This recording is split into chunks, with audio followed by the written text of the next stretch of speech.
Is that better? Well, we were told not to move the mic, so I was about to say that. I've been instructed, colleagues, not to move the mics, and because it's going to disturb the audio. So I think he's checking. The gentleman is checking.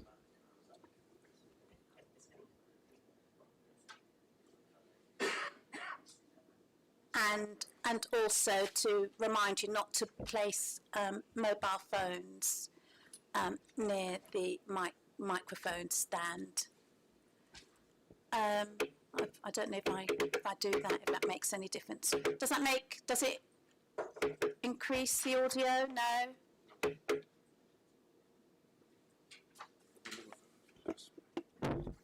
Any better? Is it on? It doesn't increase it, yes, it's on. Okay. Sorry, I'll just have to continue. Where was I? Yes, the public toilets are located off the main reception area.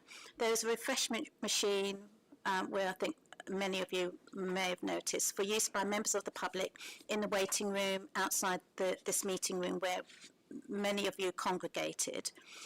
Finally, please switch your mobile phone to silent whilst in the meeting, and as I previously said, don't put it against the microphone if you're going to present. This meeting is being live streamed on the Council's YouTube channel, so if you address the committee, please do not disclose any information you do not wish to be in the public domain. Members of the public are welcome to film, audio record, photograph or post on social media the public proceedings of the meeting. I'd ask you to please be considerate towards other people in the room and take care not to disturb the proceedings. If you're filming the meeting, please do not film the audience. You're welcome to use our free guest Wi-Fi at Southwark. No login is required. During the meeting, members of this committee will not access the internet except as it relates to the official business of the meeting. Send or receive emails, text messages or post on social media concerning the business of the committee. I would also like to remind speakers to use their microphone when speaking, as only the audio from the microphones is captured on the live stream, and not to place their mobile phones as mentioned against the adjacent or near the microphones. We've received apologies this evening from Councillor David Parton and Councillor Sam Foster. Can I have confirmation of voting members, please? Thank you. The addendum report and members' pack have been circulated. Does any member wish to declare any interest or dispensation in respect of any item or issue to be considered at this meeting? Thank you. Can we agree the minutes for the meeting held on the 21st of January 2026 as an accurate record of the proceedings? Agreed. Thank you. The item of business concerns the determination of planning applications. I would like to remind everyone of the committee guidance on the conduct of business. So, officers will present the report for those of you that are not familiar with the structure of planning meetings in Southwark. The officers will present the report, and then members have an opportunity to ask questions. Then we receive, in this order, we've got objectors have up to 3 minutes, and then followed by questions from the committee members. The applicant can speak up to 3 minutes, followed by members of the committee meeting asking questions. Anyone that who is a supporter that lives within 100 metres also has an opportunity to speak up to 3 minutes. And finally, we can hear from a ward councillor or ward councillors, and they too, or he or she, has up to 3 minutes to present, and then followed by questions from committee members. And then finally, if there are any questions which the committee members wish to seek further clarification from officers, they've got an opportunity to do so. They enter then a debate period, and then we go for a determination. So the first, is there anything else that I have missed? So the final thing is, I would like everyone present to know that although this planning committee comprises of members from different political parties, we are not politically whipped. Our decisions are made in accordance with the council's planning policy and based on the information contained within the relevant reports, together with consultation responses and any verbal submissions made today. We will now consider the following planning application. 6.1, Unit 23 and 24, Old Jamaica Business Estate, 24 Old Jamaica Road, London SE 16 4AW, and that is pages 17 to 117 of the agenda pack. And can I invite, is it Emily? Yeah. Emily, can I invite you to present, please? Yes, thank you, Chair. So firstly, members will note the written addendum which has been printed off and should be on your desks in front of you. This just outlines a late representation from the Queen's Court residents and outlines issues such as neighbouring immunity and equalities. I've addressed these in my presentation and also in my officer report. So to begin, let's just run through the proposal. So the proposal is to redevelop the existing site currently comprising light industrial and storage and distribution with an ancillary office to provide a new commercial storage facility use class B8 and affordable workspace use class E. The proposed building will deliver 1,411 square metres of floor space over ground and a small area above the loading bay with no basement provision. So here we can just see the site location plan. So the site is comprised of two existing commercial buildings located within an industrial estate on the southwestern side of Old Jamaica Road. There are several elevated railway viaducts to the southwest, and there are a number of active businesses within the arches, including an existing safe store. The site is a wedge shape with two longest sides facing east and west. The surrounding area is comprised of residential blocks and commercial units leased by the Archco to several businesses. So we can just see the site here from an aerial view. I've just noted the existing, it seems to have shifted a bit on the screen to earlier, but that arrow should just be, shows the difference in distance. It should just be placed slightly further up between the boundary of the existing building and the Queen's Court residential apartment block. It's approximately 7 metres as existing the existing space. So the existing site. The site currently comprises two-storey buildings referred to as Building A and Building B. So Building A is split into different units. Unit 1 is currently empty. Units 2 to 5 are currently used as laundry works.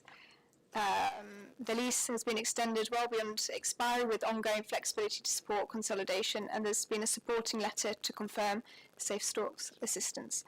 Unit 6 to 10 is temporarily being used as storage by the Royal British Legion at Peppercorn Rent, and Building B is currently vacant. The existing use is currently Industrial B8, and therefore there is no proposed change of use here. The existing planning permission on site is unfettered, with no planning conditions or legal restrictions controlling hours of operation, noise, servicing or general use of the premises. There's also currently no affordable workspace on the site.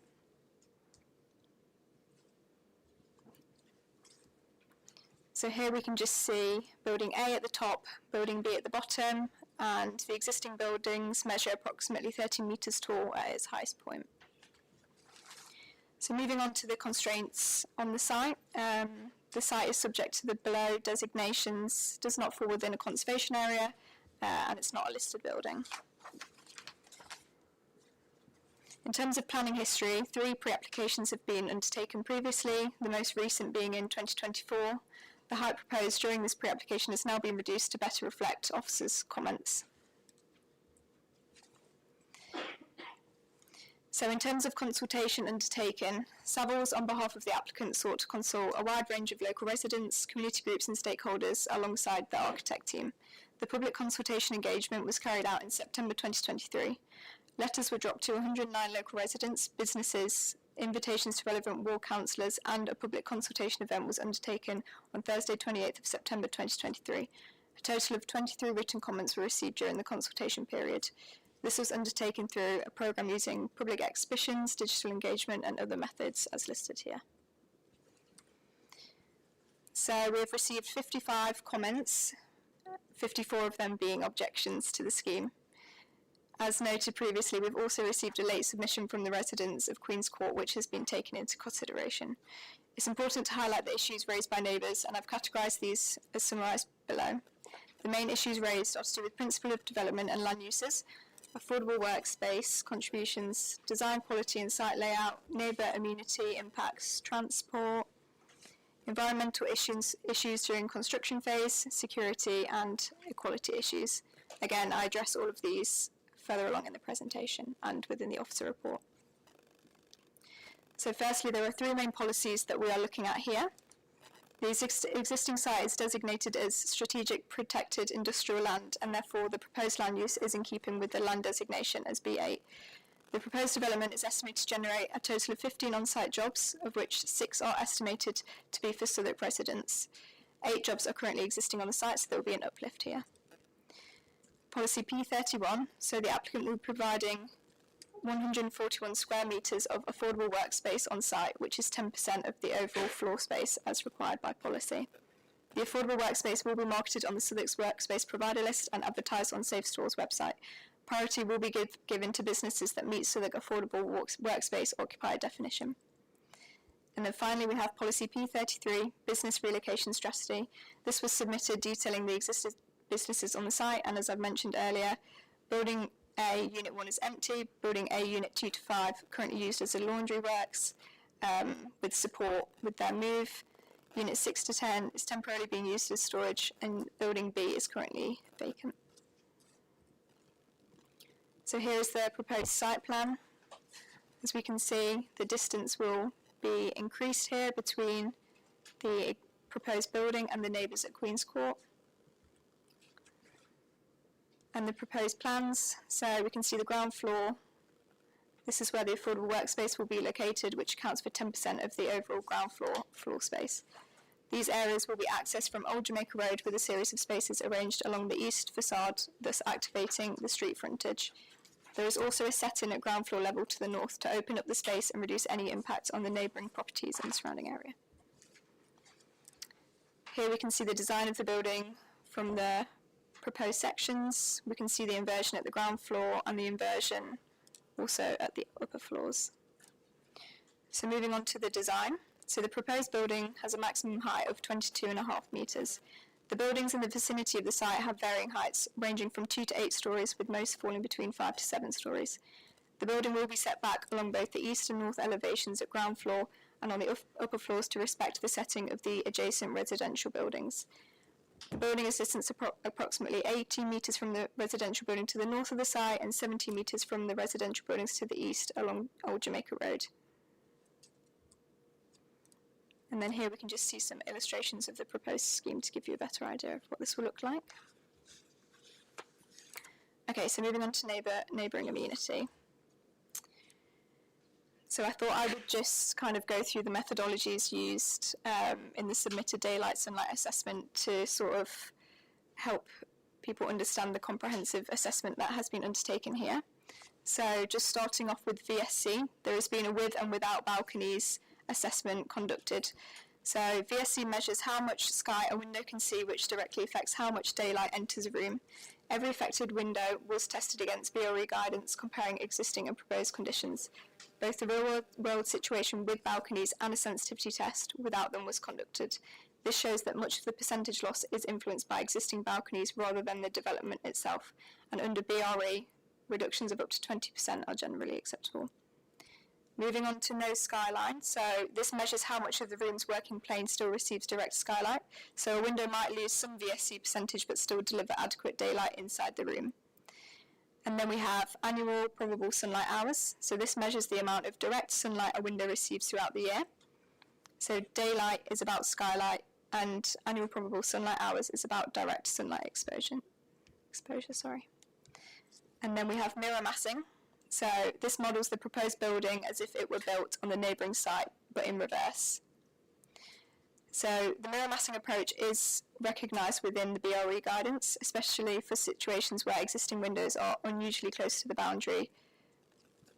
This is done to understand if a similar scheme on the adjoining plot would create similar effects, and it kind of checks if the development is out of character in terms of massing. So with this, the three neighbouring properties that are affected each have a scenario 1 and a scenario 2. So the first property that is affected is Queen's Court. The majority of windows perform the same or better compared to the mirror massing when we're looking at the VSC scenario 1 with balconies assessment. So 23 out of 68 windows are of concern, and when we break that down, 8 of these windows that have the largest alterations in VSC are all situated in the internal corner of the building and therefore are located beneath overhanging balconies and additionally restricted by the projecting wing of the building. I do have an image in later slides to sort of show this and illustrate this so you can understand this a bit better. The remaining 15 windows experience relative reductions in VSC of 21 to 37%. 7 of these 15 experience a change in VSC of less than 2.5%, which is not considered material. So essentially the issue is architectural constraint at lower levels, not a general overbearing impact. Effects are concentrated at lower floor windows already constrained by balconies. And here's just the table for reference to show you which 8 are the most affected. So moving on to the without balconies assessment for VSC at Queen's Court. So when we remove the existing balconies to understand how much of the percentage loss is driven by existing architectural features, the analysis demonstrates that the most pronounced percentage reductions are exacerbated by overhanging balconies, and when these are removed, the scale of change is more moderate. Again, the impacts remain concentrated at the lower ground floor 8 cluster windows. Moving on to mirror massing. So the mirror massing undertaken demonstrates that all 68 Queen's Court Road windows meet BRE guidance when assessed against a building of comparable height and proportions on the application site. Approximately half of the windows show either no change or a slight improvement, with the remainder differing only marginally, less than 2%, which is not considered material. So essentially no windows perform materially worse than the mirror benchmark, and in a number of cases the modelling indicates slight improvements. So for annual probable sunlight hours for Queen's Court, there are only 3 rooms of concern when looking at this. One of the rooms will retain 24% annually and the other 2 are 9 to 12%. However, again, they are under balconies in the corner of the building. In terms of mirror massing, no Queen's Court rooms experience a material loss of sunlight when compared to the mirror massing target for annual probable sunlight hours. And then finally for Queen's Court, we move on to no skyline. So 14 rooms experience percentage alterations between 27 and 81%. 5 of these rooms will have a view of the sky dome to 62% of the room or more, which is good. All but one of these 14 are also allocated beneath the overhang, so are sensitive to changes. And here we can just see the 8 windows in the cluster in the lower corner that are affected, and the proposed distances to your right there. So moving on to the Pitman building. So we're going to do this all again for the Pitman building. So I'm just going to talk you through the with and without balconies assessment. So with balconies, 5 windows to note here which are located on the first floor, and these experience a relative alteration in VSC between 21 and 37%. 4 of these windows are located beneath balconies and directly face onto Queen's Court, and therefore only enjoy a VSC of 4 to 8% in the existing condition. And as a result, these windows only experience an absolute reduction in VSC of 2.8% or less, which is considered not material. So without balconies, all but one here, the remaining window experiences a relative change in VSC of 21%, which is fractionally beyond the 20% BRE target. So essentially this demonstrates the presence of the balcony rather than the size of the development is a critical factor in the relative loss of light. So looking at mirror massing, only 12 windows are affected here. These experience an absolute change of less than 8%, which is not material. The proposed scheme performs almost identically to what would be expected if a comparable building were to be developed on site. Annual probable sunlight hours still for the Pitman building. So scenario 1, of the 3 remaining rooms, of the 3 rooms, to retain winter annual probable sunlight of 7% and 9% above the 5% BRE minimum, and annual APSH of 20% and 24%, slightly below the 25% target, but reasonable for a dense urban environment.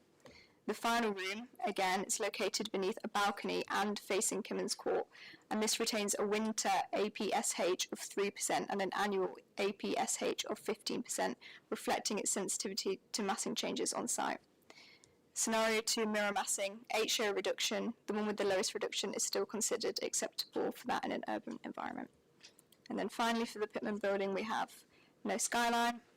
So scenario 1, 2 rooms show relative reductions of 24% and 27%, slightly below the BRE target, but still retain views of the sky dome across 64 to 68% of the room area, which is satisfactory. Scenario 2, mirror massing, no material changes. And here we have the Pitman building, again just with the distances between the proposed development and the neighbouring property on the right hand side. So the final property that we're going to look at is Kimmins Court. So starting off again with the VSC, the with balconies assessment. 3 windows with reduced levels are located beneath balconies and will retain a VSC of between 10% and 13%. On the without balconies assessment, there are 13 windows to note, all of which have reduced alterations compared to the with balconies assessment. When we're looking at mirror massing for the VSC, when we compare this to the mirror massing, there are no material changes. For APSH, scenario 1, 2 rooms show reductions beyond guidance but retain a good winter APSH, which meet or exceed the minimum BRE targets. The annual APSH is 23 to 24%, which is only slightly below the 25% target. Scenario 2, when you compare the proposal to a hypothetical building of similar scale, which is the mirror massing, 15 of the 18 rooms perform as well or better than the benchmark. The proposal is not performing worse than what would reasonably be expected if the site were built to match its neighbours. And then finally, for Kimmins Court, we have the no skyline. So for scenario 1, most rooms comply with BRE, and where there are reductions, many still retain a good level of daylight distribution, particularly given the urban setting, and the mirror massing exercise is not deemed suitable here. And then we have Kimmins Court, again just with the distances there, and an image of the affected windows. So just to summarise all 3 properties, so for Queen's Court, the scheme performs in line with or better than a building of equivalent neighbouring scale. For the Pitman building, the vast majority of windows show no material change or improvement compared to mirror massing. Any differences are considered immaterial, and sunlight is largely retained at good urban levels. And for Kimmins Court, the VSC and APSH remain in line with mirror targets, and some NSL differences arise due to footprint width, but retained light levels remain good for an urban context. And then we're just going to move on to other matters. A lot of these were raised in the objections and the late objection that we received. So just starting off with noise and hours of use. So our environmental protection team has reviewed the objections and maintains no objection to the scheme on noise grounds. The applicant's acoustic assessment was prepared by a suitably qualified consultant in accordance with guidance. The worst case daytime impact at Queen's Court is below the level typically associated with adverse impact and well below the threshold that may indicate significant adverse impact. Subject to recommended conditions controlling hours, plan and operational noise, the environmental protection team is satisfied that significant adverse impacts would be avoided and that the proposal complies with policy. Also, just to note, the proposed opening hours will not change to that as existing, so it will be Monday to Saturday 8 till 6, Sunday and bank holidays 10 till 4. There will be no 24/7 access or opening hours. This is an improvement on the site and as to what is there already, as they do not currently have conditioned hours. So in terms of crime, we've been recommended conditions for secured by design. For transport, again, there are no objections raised and conditions have been suggested. Environmental impact during construction phase, conditions recommended for CEMP. And finally, the matter of equalities. So the applicant has submitted an equalities impact assessment to assist the council's assessment. The daylight and sunlight assessment confirms that private balconies meet the BRE sunlight standard and that the ground floor amenity areas meet BRE guidance. Air quality is being assessed in line with accepted screening guidance with proportionate mitigation proposed, and the EQIA specifically considers disability and identifies mitigation during construction, secured via a construction logistics plan with additional operation controls recommended by condition. So just to summarise, the development makes effective use of a safeguarded industrial site, delivers employment and affordable workspace benefits, improves site layout and public realm, and does not result in an unacceptable environment or residential amenity impacts. So my officer recommendation is to grant subject to legal agreement and conditions. Thank you. Thank you very much, Emily. Emily, can you just go through those hours of business again, please, that you mentioned? Yes, so Monday to Saturday it will be 8 till 6. Yeah. Sunday and bank holidays 10 till 4, which is as existing on the site.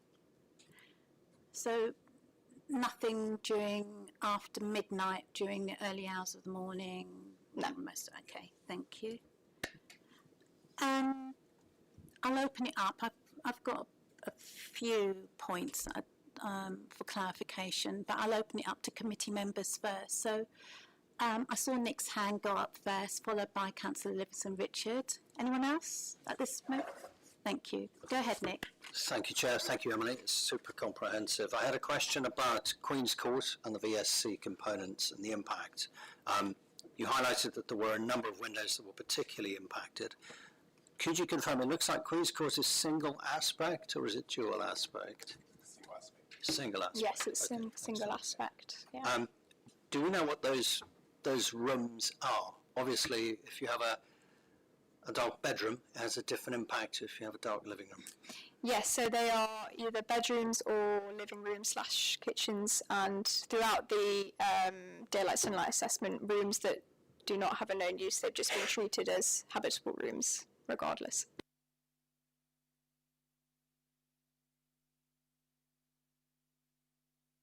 Richard? Thank you. Yeah, I've got a number of questions. So first one is, I mean, we know that there's other sort of industrial schemes that we've agreed in recent years that are quite tall. I'm thinking in particular the site on Dunton Road, Mandela Way, Southwark Logistics Centre, isn't it? It's called, which is I think is operating but hasn't formally opened yet, and a similar sort of scheme on Burnley Road. So there's two questions kind of arising from that. First of all, how does this height compare to that? Do we know? And secondly, with the scheme, the Southwark Logistics Centre, they did a lot more to try and step back the development from the homes along Marcia Road just to really understand the thinking process about this, why perhaps there wasn't a bit more stepping back against Queen's Court. Yeah, so you can't see from this diagram because that's just sort of a mocked up block, but there is stepping back at ground floor level and on the upper floors. Let me just try and find the diagram. Oh, here we go. Which sort of creates that further gap at ground floor level, especially where those balconies at ground floor level are. And I think because there is an improvement on the distance, like I say, as existing, I think there's only about 7 metres between the existing building and the residents at Queen's Court. So about 10 or 11 metres is going to be added onto that. So it will be about 18 metres away from the Queen's Court units. And then with the further stepping back at the high level and the ground floor level, yeah, we feel that this is sufficient to address those concerns. And height-wise, it's sort of similar height, isn't it, to the Logistics Centre? Yeah, I don't have the exact measurements, but it's 4 stories. 4 stories. Yes, Okay, so about it's slightly 22.5 metres. Okay, whereas yeah. some Logistics about 5, isn't it? Yeah. No, so yeah, the Southwark Logistics Centre is about 4 stories. Oh, 4 stories. Oh, so this is higher than that, is that? Yeah, okay. Okay. That's helpful to contextualise it. The other question I had was, I was looking at your addendum report, and the final part of this was about removing condition about biodiversity, and it mentions a sort of green roof. And it says that the reason is because there's not going to be a green roof, we don't need to consider it. So I was just trying to understand that, because obviously if we were considering the biodiversity of the site before, to sort of say that we're no longer considering it because they've decided not to do anything about it, I just wanted to understand that a little bit more to see whether we ought to have been considering something there in terms of biodiversity. Yeah, so there's proposed green walls on the site which have been conditioned. Landscaping, hard and soft, has been conditioned, and there's actually PV panels on the roof, which contributes to policy P70, I think, which is, you know, the sort of be lean, be green, be clean. So we've kind of got a combination of both there. Yeah, that was just... Apologies. So that's specifically just about the green roof. There's other biodiversity measures in there which are helping. So that's there is. specifically about Yes, but we just realised that there wasn't actually a green roof proposed. It's on the walls, and like I say, through the landscaping, etc. It's referred to Mark's report. Emily, I just realised that you haven't actually spoken to the addendum, so could you just for the minutes, for the recording, go through the rest of the issues related to the addendum and this application, please? Yeah, that's fine. So, like I noted, firstly, there's just the additional neighbour representations, which kind of highlight concerns regarding legal and procedural risks, and then sort of neighbouring immunity in terms of daylight, sunlight and overshadowing, air quality assessment, and the Equalities Act. So we have addressed these both in the officer report and within the presentation, and the public sector equality duty has been considered in the preparation of the committee report and presentation. The impacts of the development are assessed as broadly experienced by neighbouring occupiers and do not give rise to disproportionate impacts that would warrant refusal or deferral. And then just moving on to the main report itself. So we just have paragraph 32 to be updated as follows. So there was just a removal of a couple of words within this paragraph. Let me try and find it. It was just reference to, I think there were objections that specifically spoke about a 24/7 hour use on the site, which isn't factually accurate. There won't be 24/7 use of the facilities on the site. So we've removed that from the report just to clear that up. Paragraph 38, this paragraph was updated to reflect the pre-application advice as pointed out by the applicant. We just missed off one of the meetings that had taken place a couple of years ago. Paragraph 113 is the condition for the proposed green wall. Paragraph 159, there was just a typo that said 60 instead of 68. Paragraph 249, this paragraph was updated to better reflect the nature of their air quality neutral assessment findings.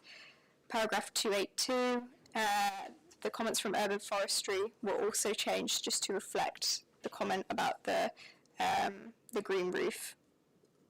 Paragraph 300, this paragraph was also updated, again just to remove reference to the green roof, and then finally the removal of the conditions for the green roof. Yep, I think that's everything. Thank you. Hence my question around opening times. Yeah, there was confusion there. So, just picking up on Councillor Livingston's point about the height, etc. So, within the report, it states that the proposal is acceptable because of like buildings for that particular area. Which other buildings in that particular vicinity are 8 stories, please? So, What are the comparable or comparable buildings that justify the height of this particular? So I proposal. believe that Queen's Court is of similar height to the proposed development, kind of sits in line with that. I think Queen's Court, Right. So how tall is Queen's Court? I'm not sure what the This is- exact measurements of Queen's Court are. Okay.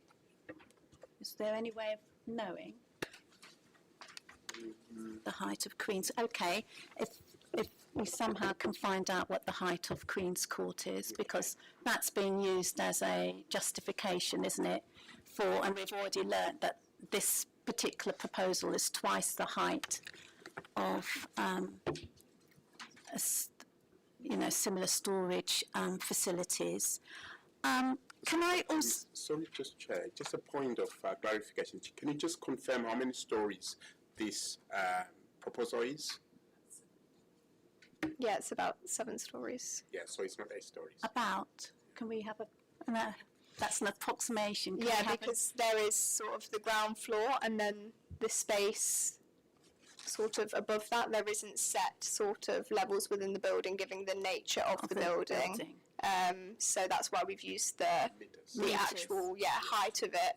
And I guess we've just used the stories as sort of just to compare, because we don't have those meter measurements. We have the story measurements, but essentially they are of similar size. Okay. Yeah.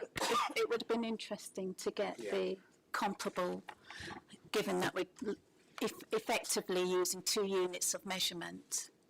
But if someone can find that. Yeah, And also, interestingly, in terms of jobs generated, why are only 6 ring fence? That's less than, so we've got 15 jobs. There'll be an uplift of 15 jobs, but yet only 6 are ring fence for Southwark residents. Is there a particular reason why it's less than half? So I think there is an uplift of, let me just find it.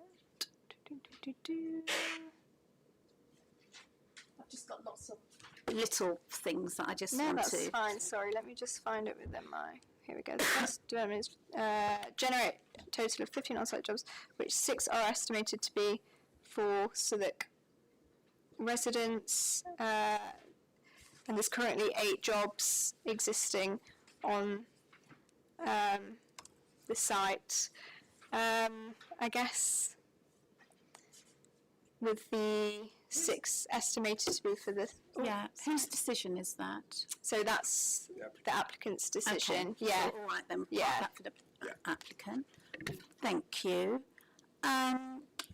So I'm just going through a series, and some of them I may need to ask the applicant.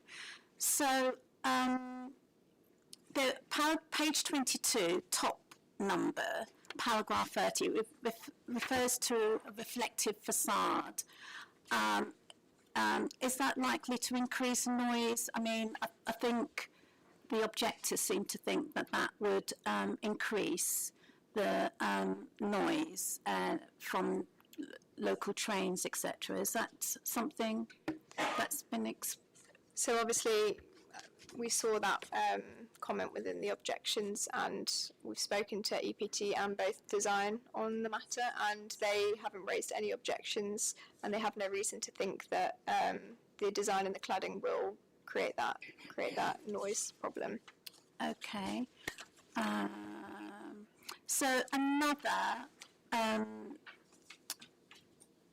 issue that I read from objectors. Now, they were saying that this proposal is likely to obstruct the entrance to the arches and potentially have an impact on business for them. But yet I did read on page 41, paragraph 108, that the applicant has proposed parking reorganisation and car parking provision in that area. So how is this proposal likely to be obstructing the archways?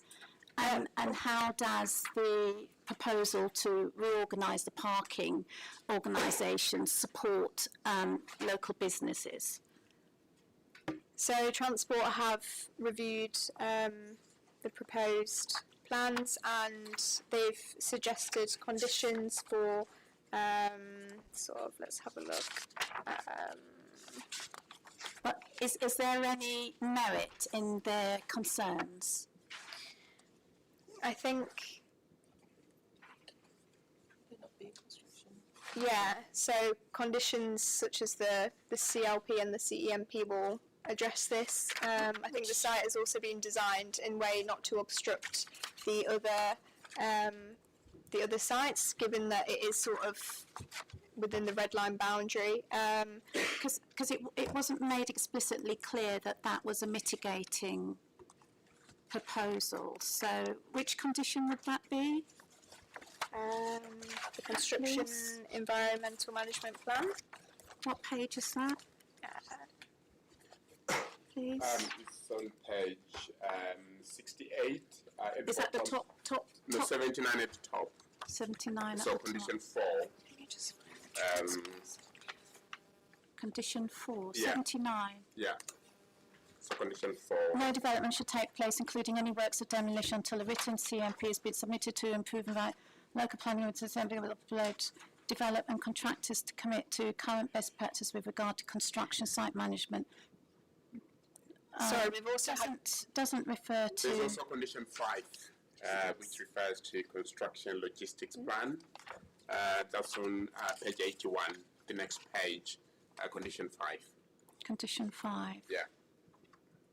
Okay. We've also had Transport for London Spatial Planning look at the access Yeah. in terms of the activity and the vehicle movements on the site and their relation to other So sites. are we absolutely satisfied that those businesses will not be affected? Yeah, and there's been no objections raised from Transport or Transport for London Okay. Spatial Planning. Thank you. I've already asked you about the height and the massing, so you're going to look at about why is that acceptable. Why,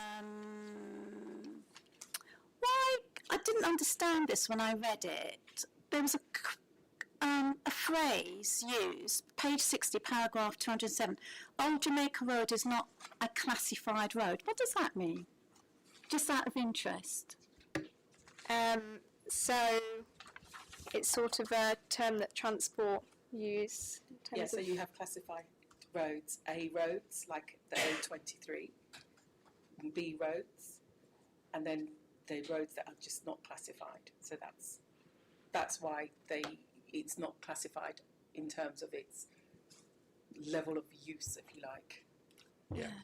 So, Okay. so there are 3 classes, A, B, and C, Yeah. according to. So it's the not even volume a of C traffic. road? No, it's not. Goes Yeah. around. Yeah. It's just a road. Yeah. So it's Okay. demonstrates the level of importance and volume of traffic. Righto. Yeah. So, sorry, it's just because as I read these.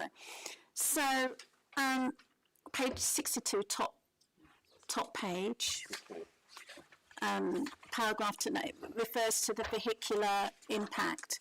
And it says in that paragraph, states in that paragraph that an analysis was based on a historical survey, traffic survey. So my question to you then is, why has the analysis been accepted based on historical and vehicular movement in other safe store facilities around, but yet a comprehensive vehicular movement in para 20 in the conditions it refers to a comprehensive up-to-date survey. But why have, so what if we were minded to grant this application, I can't understand seems to be a bit of a juxtaposition here. I can't understand why a condition is requesting a comprehensive survey, but yet that cannot be produced for us this evening. And the data that, or the report, the analysis that we've been presented within the body of the report refers to a historical survey, and it stipulates that it's not ideal in that paragraph, but it refers to a historical survey based on movements and data from other storage facilities, but yet in the conditions it's asking for a specific survey before any works can be carried out. I don't understand that. Yeah, so Does that make sense? Do you yes. understand what I'm saying? Yeah. Yeah, so I think the data used is sort of what's been readily available and closest to what would be occurring on the site, and hence why we have then recommended the condition to get sort of an more accurate picture of what will be happening on site, and that is why it's been recommended sort of prior to any works happening on the site. But wouldn't it have been useful to get that information, given that vehicular movement is a concern of the objectors in the neighbourhood? So wouldn't it have just been better to have received that information, so then we could have an up-to-date survey, data analysis, and be able to make a judgment on that, rather than something which is being presented to us as supposition? Because it's in the condition, so why couldn't have it been presented to us in advance for this meeting? Because the current site is mainly empty at the moment, is that correct? And therefore sort of an accurate depiction probably wouldn't have been able to occur, given that sort of what I took you through earlier in terms of most of the buildings are vacant. So whatever was recorded, if there was to be recordings currently on the site, it wouldn't accurately represent the movements on the site, because the buildings aren't currently in full use, if you see what I'm saying. So then the use of the historical data would almost give a better picture of what the movements on the site would actually look like. So, Chair, if I may add, we did share, and we do share your concern. That's why we felt that it's imperative to include that condition, so that we have up-to-date relevant data to provide better control and better mitigation for this proposed use. We did pick that up, that yes, because of the age of the data, it was not appropriate. That's why this additional condition is necessary to control the use.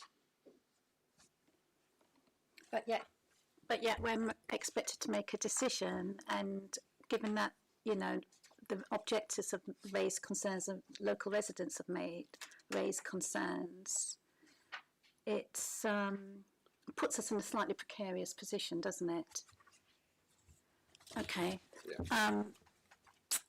Right. So, so TfL have asked for a ground movement assessment because they've got concerns about the underground tunnel and works being carried out above.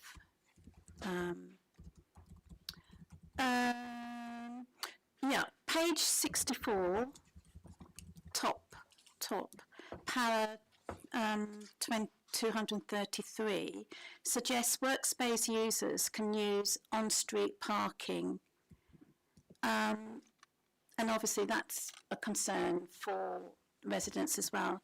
So would we be able to condition that they only use the car park only and not be expected to park on the street?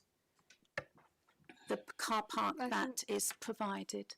Yeah. Would we be able to do that? Because it seems to give, it states in that paragraph, if I can find it, if we can, 64, that they've got a wide choice of on-site parking, Yeah. street parking, any what way parking.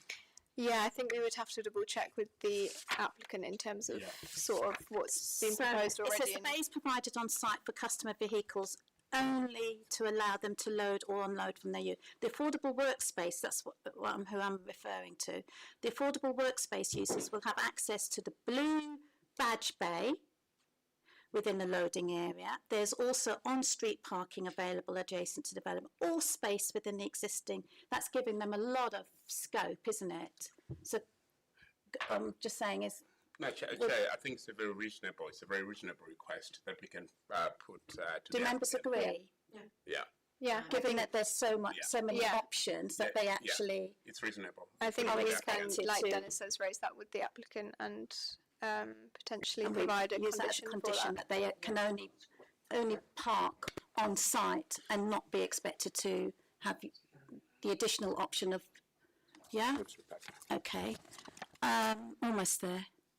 Sorry.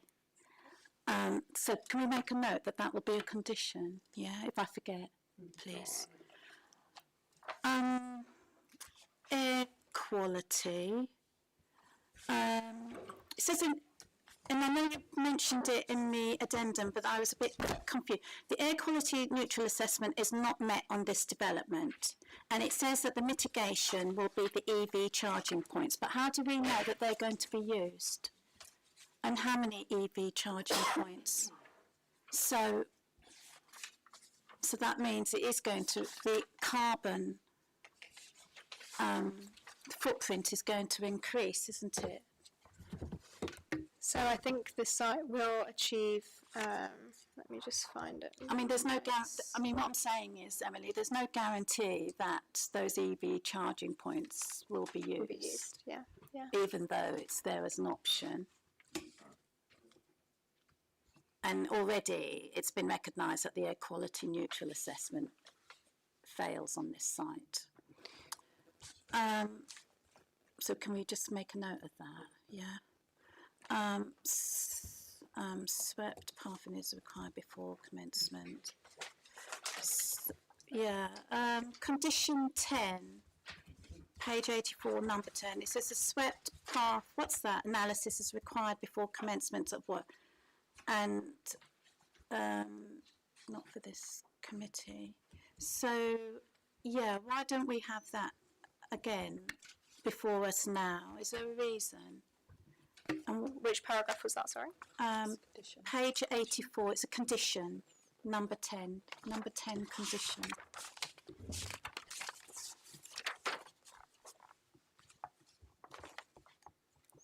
Again, swept path analysis is sometimes we condition this and sort of ask for the details after the development has been granted permission, just because I think it's sort of easier to have an understanding in terms of the delivery vehicles, the refuse vehicles, etc. And it sort of goes hand in hand with the CEMP.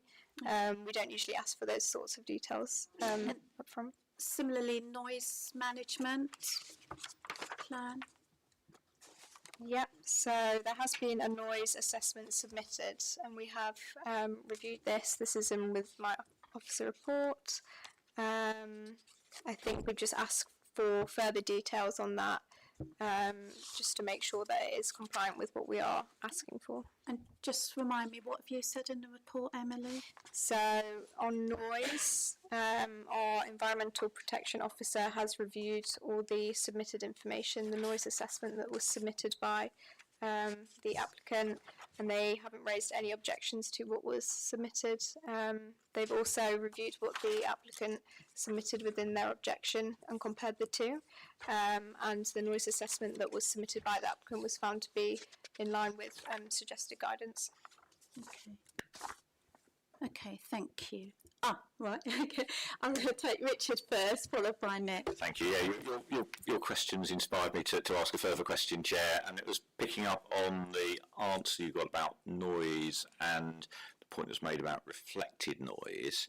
So I'm looking at certainly that picture we've got there. You can see there's actually a sort of very flush face of the building facing onto the railway line, which of course will be creating noise pretty much 24/7 along that railway line. It's a busy railway line.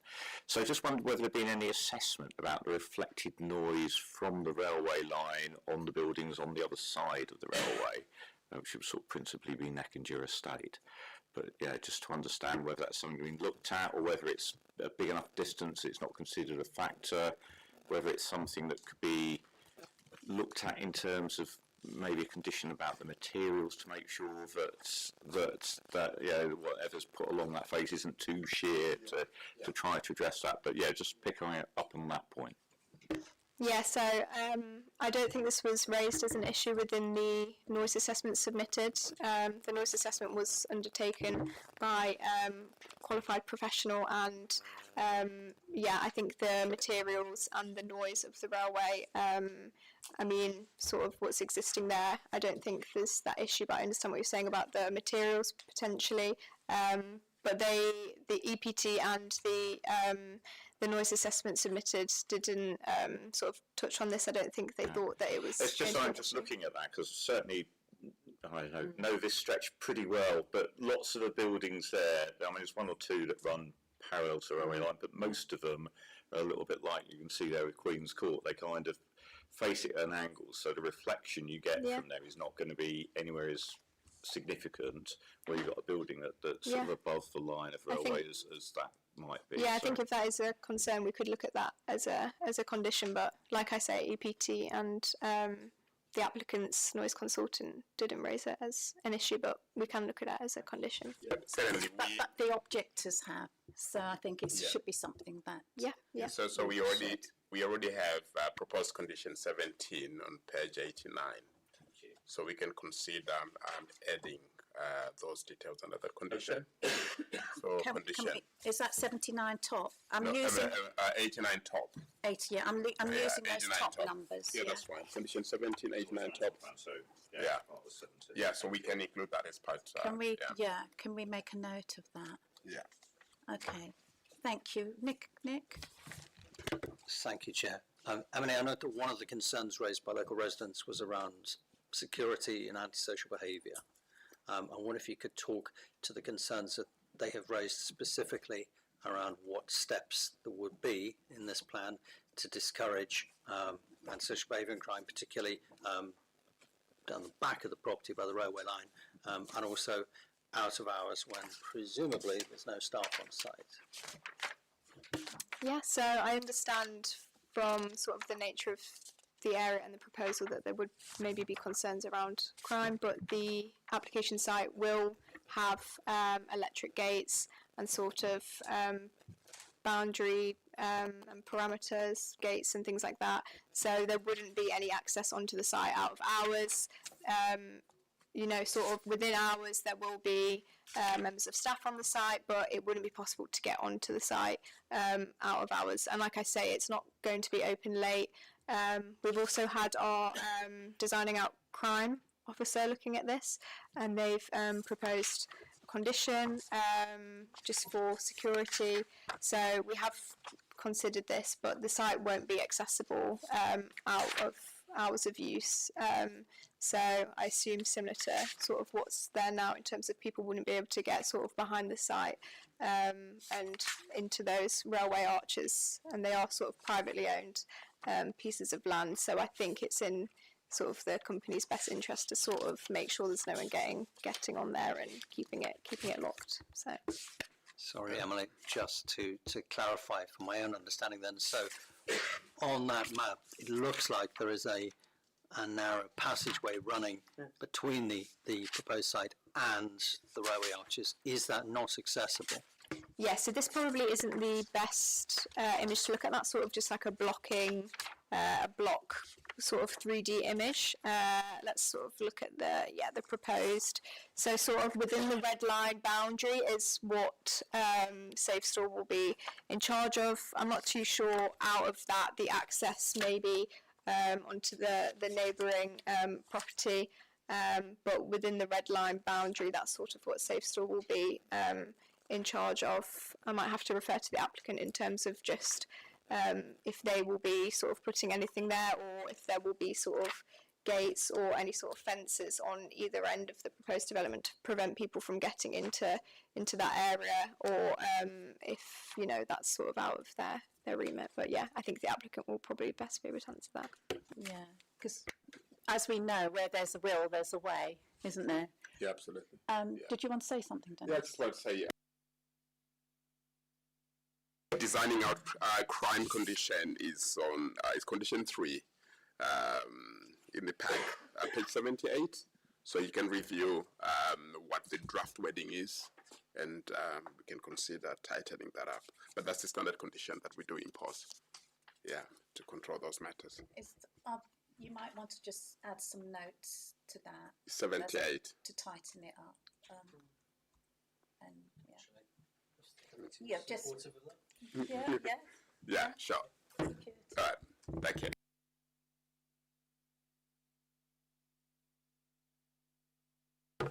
Yeah, hi. Did you say electric gates or electric fence? So sort of at the front, I think there will be sort of the buzzer controlled sort of gates into the site. So, Yeah, not sort I of was thinking electric No, fence. no, sorry. No. Well, maybe, I don't know. If you guys want to condition that. Okay, moving on. Is that it? Are there any further questions? Thank you. Okay, colleagues. Thank you, Emily, for the time being. Objectors. Do we have any objectors? I've got here Madeline Hawley. Is that you? If you'd like to come forward, Madeline. Oh, that's fine. I hope you've decided who's going to present, and you'll have up to 3 minutes.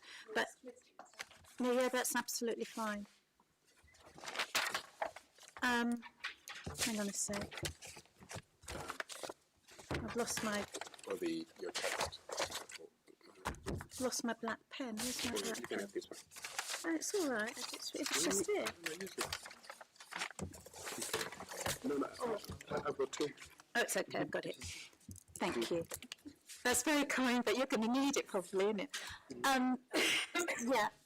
If you don't mind, if you'd like to introduce yourselves, and then once you've done that, we'll start the clock, and you'll have up to 3 minutes. And if you could, if you're going to split it, or if you can just let us know in advance, yeah.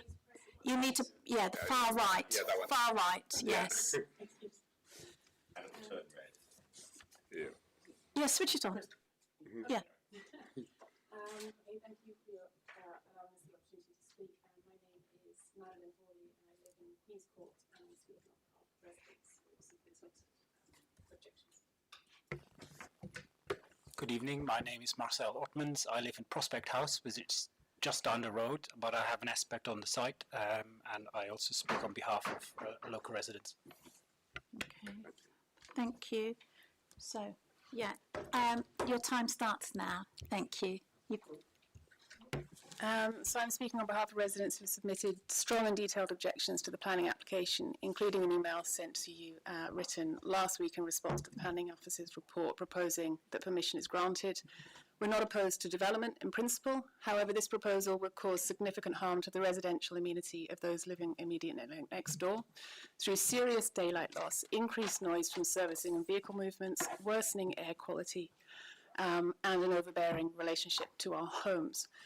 We strongly object to the officer's recommendation because it asks you to make unsafe decision based on materially flawed data and unverified assumptions. In terms of noise, a 7-day operation is being approved with only weekday data. In reference to light, it's unreasonable to call 63% loss of light acceptable. Benchmark a hypothetical unbuilt building, and balconies have not been tested. As you've discussed, the flats that are affected are single aspect with living spaces and external spaces which are used. Residents have submitted independent technical evidence challenging the applicant's assessments, particularly in relation to daylight levels beyond BRE guidance, noise impacts from loading bays and localised pollution exposure.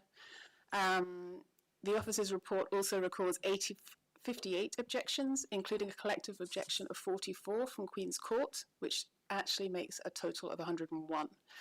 Taken together, these concerns raise serious questions about whether all material considerations, including impacts on vulnerable residents, have been fully addressed. And we request that you either reject or defer this application to allow for proper independent review and stronger protections for existing residents. I think you summarised everything quite well. I just wanted to ask one question, because we've talked about jobs, loss of daylight, loss of views out, but technically what you lose as a resident is what you look at. And I just want to ask the committee that if something like this was built at the end of your street, would you accept that? Because it's quite, you've talked about the height, it's quite overbearing. It's not an animated facade, as much as the applicant would like you to believe that. It's a storage space, and it's a big bulk. It's actually the same height and bulk as the building across the road, which is a residential building. That's it. Oh, and I'd like you to ask me about the daylight study, if possible.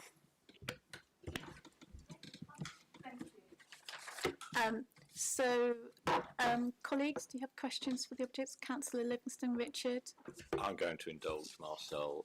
Can you tell us about the daylight study? So I studied the report that the applicant put in. I think that was somewhere April last year. And there was a telling note in that report saying that the strict application of the BRE standard would place an unfair burden on the development of the potential of the site. So in other words, if the BRE is strictly applied to, it's going to be really difficult to develop the site. It also goes on to say that most properties around the site currently receive over an average of daylight in an urban context. So these people are lucky. They get a little more sunlight in a big city. And then it proposes to say, so it's okay to take some of it away. And the daylight study that is in the officer's report is worded in such a way that it says, we're not affecting as many windows or rooms. In fact, you are affecting most windows and rooms, but most of those don't hit the threshold. So basically, you're bringing it back to what the threshold is. And the threshold is basically somebody somewhere decided that that's the threshold. But these people have lived there, I've lived there since 2009, and it's going to impact them directly. The people who live across the road, that's what they look at on a daily basis, and once it's built.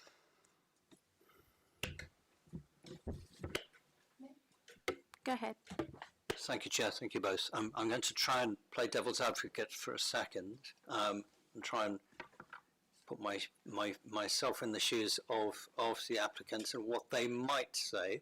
So I'll be interested to hear what your response is. The site looks like it's currently a light industrial site. It's going to become a light industrial site at the end of this, if planning permission is granted.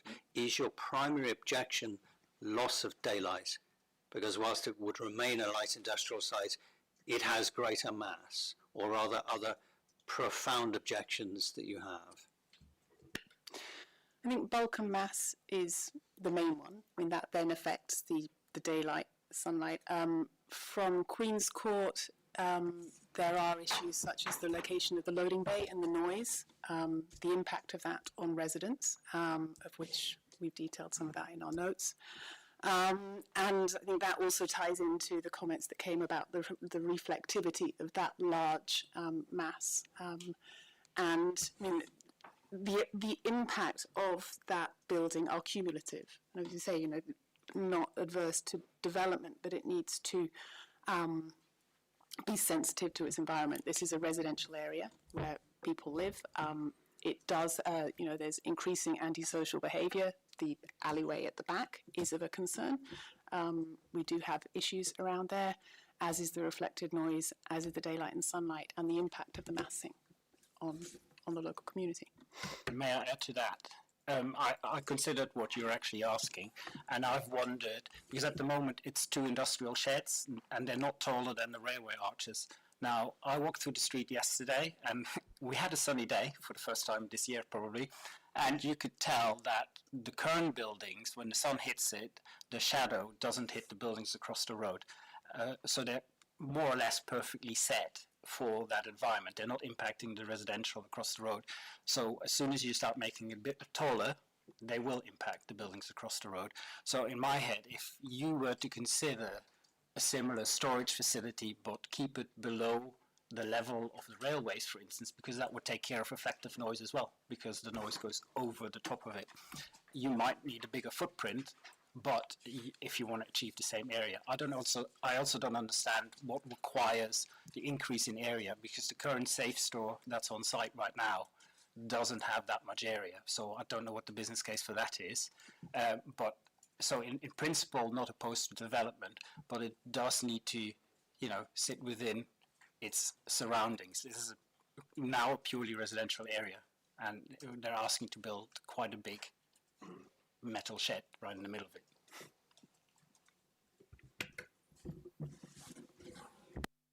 Thank you. Any additional questions? The objector. Jane, Councillor Salmon. Sorry, can you run? I now have to confess that I work at the Bermondsey Spa surgery, so I know the area a bit. The pathway you're saying behind it, so we're right by the arch that goes through. I can't see any exit. Am I missing something, and there's a path that I've never seen before? Because you're saying there's a pathway there where there's antisocial behaviour, but I thought that was all enclosed. I'm so sorry. I'm looking at the aerial photo. Sorry, go on. Yeah, I think there's two things here. What you're looking at is current conditions, and I do think they're enclosed.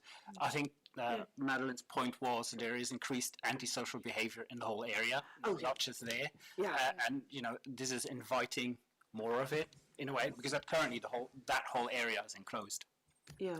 And what's going to happen is it's separated, and then you have an alleyway which has been described as being sort of unmanned, unprotected, between a large, bulky building and unactivated units, which, as we know, are sort of unused, shut up at the moment.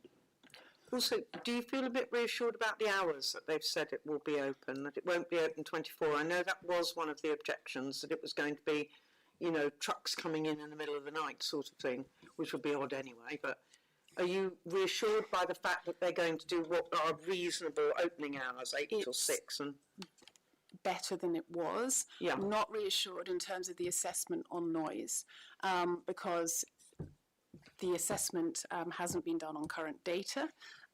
We are dealing with, from Queen's Court, where the loading bay is, that is where people have their living spaces, their balconies, their gardens, and the impact of that noise is significant.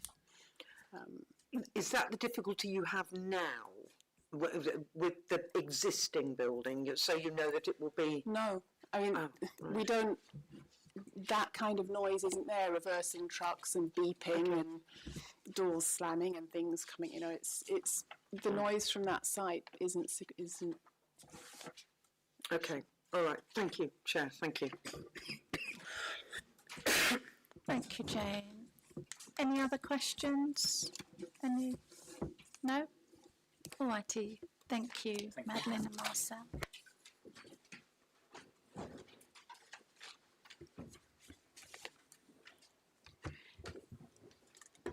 If I could now invite the applicant to come forward, please.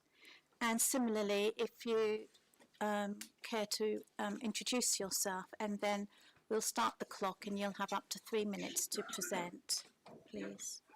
Good evening, I'm Tim Sweetland. Yes, thank you. I'll start again. Good evening, Tim Sweetland from SafeStore. I've been employed by SafeStore for 16 years, so I've been sort of familiar with the self-storage industry and our developments for a number of years. Can you speak up? Yeah, of course. Yeah, no problem. No Right. problem. Okay, you may start, Mr. Okay. Sweetland. Okay, so I'm here speaking to support our application for the self-storage facility with affordable workspace on Old Jamaica Road.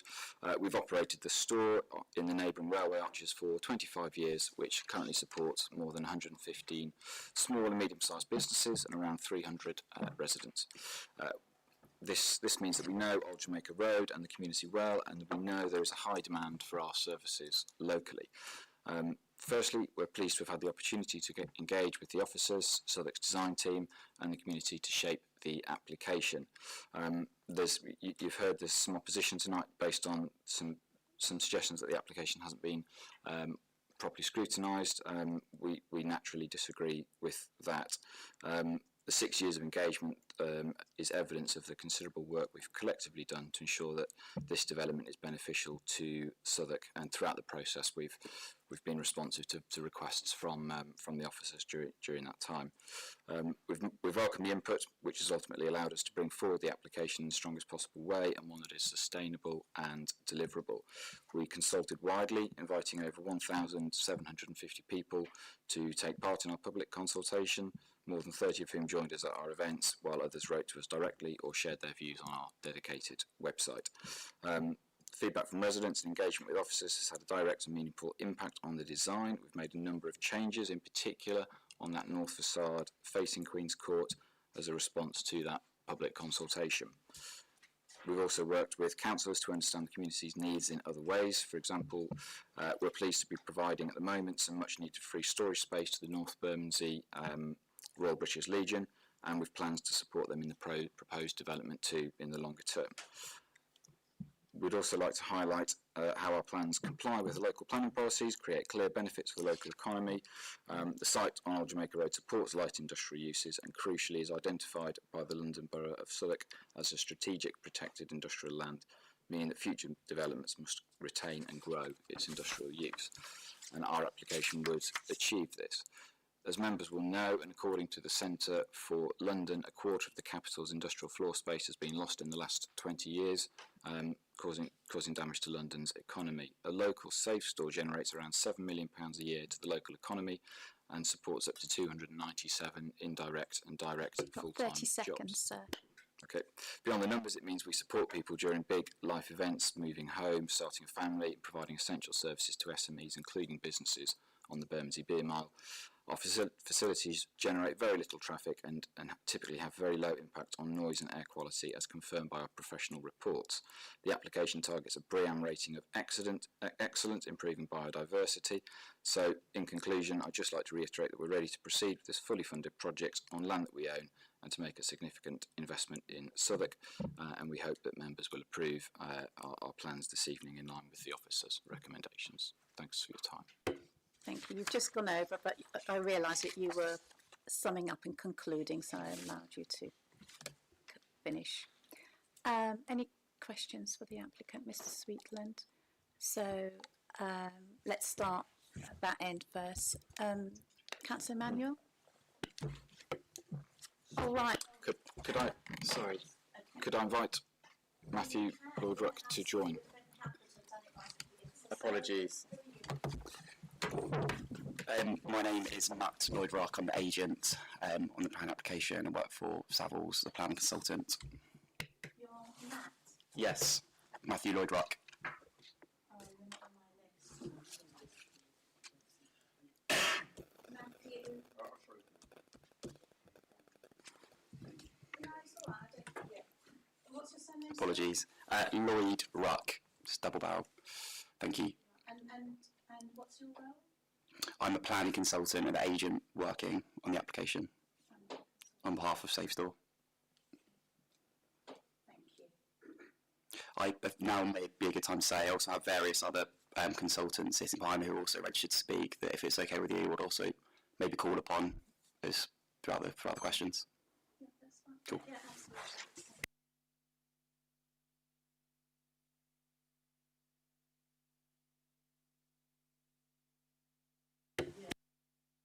My one is on the antisocial behaviour mentioned by the objectors. What plans have you put in place, or what security means have you put there in order to reassure them that it's a safe place? And I don't mean the electric gates. I mean And no electric fences. So self-storage facilities, by their very nature, need to be secure and need to be in an environment that is safe, because that's a big selling point for our business, that we must provide safe space. The building creates a lot more active frontage on the Old Jamaica Road than currently exists through the provision of the affordable workspace along that and the reception to the facility. So we get an increase of about 90% on about 90% of that old Jamaica Road frontage becomes active.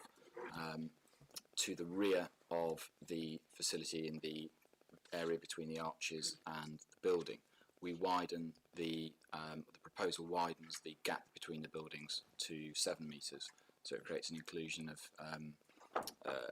loading bays for the arches, so that you get a much wider space there to the rear. And we've been talking with the owners of those arches about some measures that they would want to implement to ensure that space works for them and is safe for both their tenants as well as the wider community, because clearly for them it's important business case to have a space that works effectively and safe for their businesses. And of course we welcome the fact that the report would be conditioned with secure by design, which we've implemented at other sites around the country as we've developed those. I can understand what you're saying about the building and everything, but I meant the people. I meant the antisocial behaviour, the boys that's going to sit at each end of the passageway and cause problems. I mean, security, I'll give you an example. Have you got any cameras on that alley? Have you got any way that if something occurs that there's an emergency, emergency phone or something that would trigger off anybody for them to get help? Because being a young woman coming home from work and then being in there and then there's guys all over the place is not going to be safe. So what have you put security measures have you placed to secure the people, not the building? Sure. Yes, we'll have CCTV on the building. That is monitored remotely 24/7.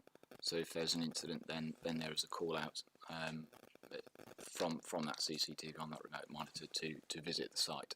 So we can ensure that cameras are placed in appropriate locations to allay those concerns of sort of unwelcome antisocial behaviour. So there's no physical person sitting in that building in a room monitoring. Oh, sorry. So basically, there's nobody sitting in a room monitoring the alley or anywhere. Not on site. Not on site. So remotely. It depends on what time the security gets there, or that's the police gets there. That's correct. And the space to the rear of the building is not controlled by SafeStore. It's controlled by Archco. It's outside the application red line, but nonetheless we'll be working closely with them as neighbours to ensure that space is working adequately for both parties and ensuring that there's no antisocial behaviour. Okay, thank you, Nick. Did you? I did. You did raise it. Yeah, I'm just going to go down the line. Wait my turn. Go ahead. Okay, thank you, Chair. Thank you for your presentation. You mentioned that you had engaged with the residents that will be on the north face of the property about some of the concerns that they had raised, and that you had changed your proposed design in certain ways based on that feedback, those concerns. Could you summarise what were the concerns that you heard, and how did the design change as a result of those concerns? Yes, of course. So some of the concerns that we heard were about looking at a blank facade from the windows to that elevation of the SafeStore. Windows that could potentially overlook the residents of Queen's Court and the general sort of design of appearance of the building and the height of the property. So in response to that, we've set back the top floor to create that sort of more feeling of space for them. We introduced a green wall from Rooted Climber onto a proportion of that wall directly facing Queen's Court, and we also removed a line of windows that were directly facing onto Queen's Court to replace it with a single picture window, so to allay those concerns about that sort of fear of overlooking. So they were the main changes that we made. If I may, I think there were two instances where the applicant's taken on feedback on board to set back the roof level during the pre-application period, we engaged extensively with design officers and poured it back, and then during the determination period of application 2, we considered feedback that we had in the application and then poured it back a second time again.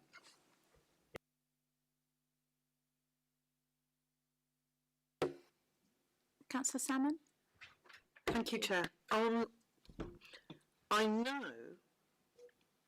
because I do, that there's good money in storage.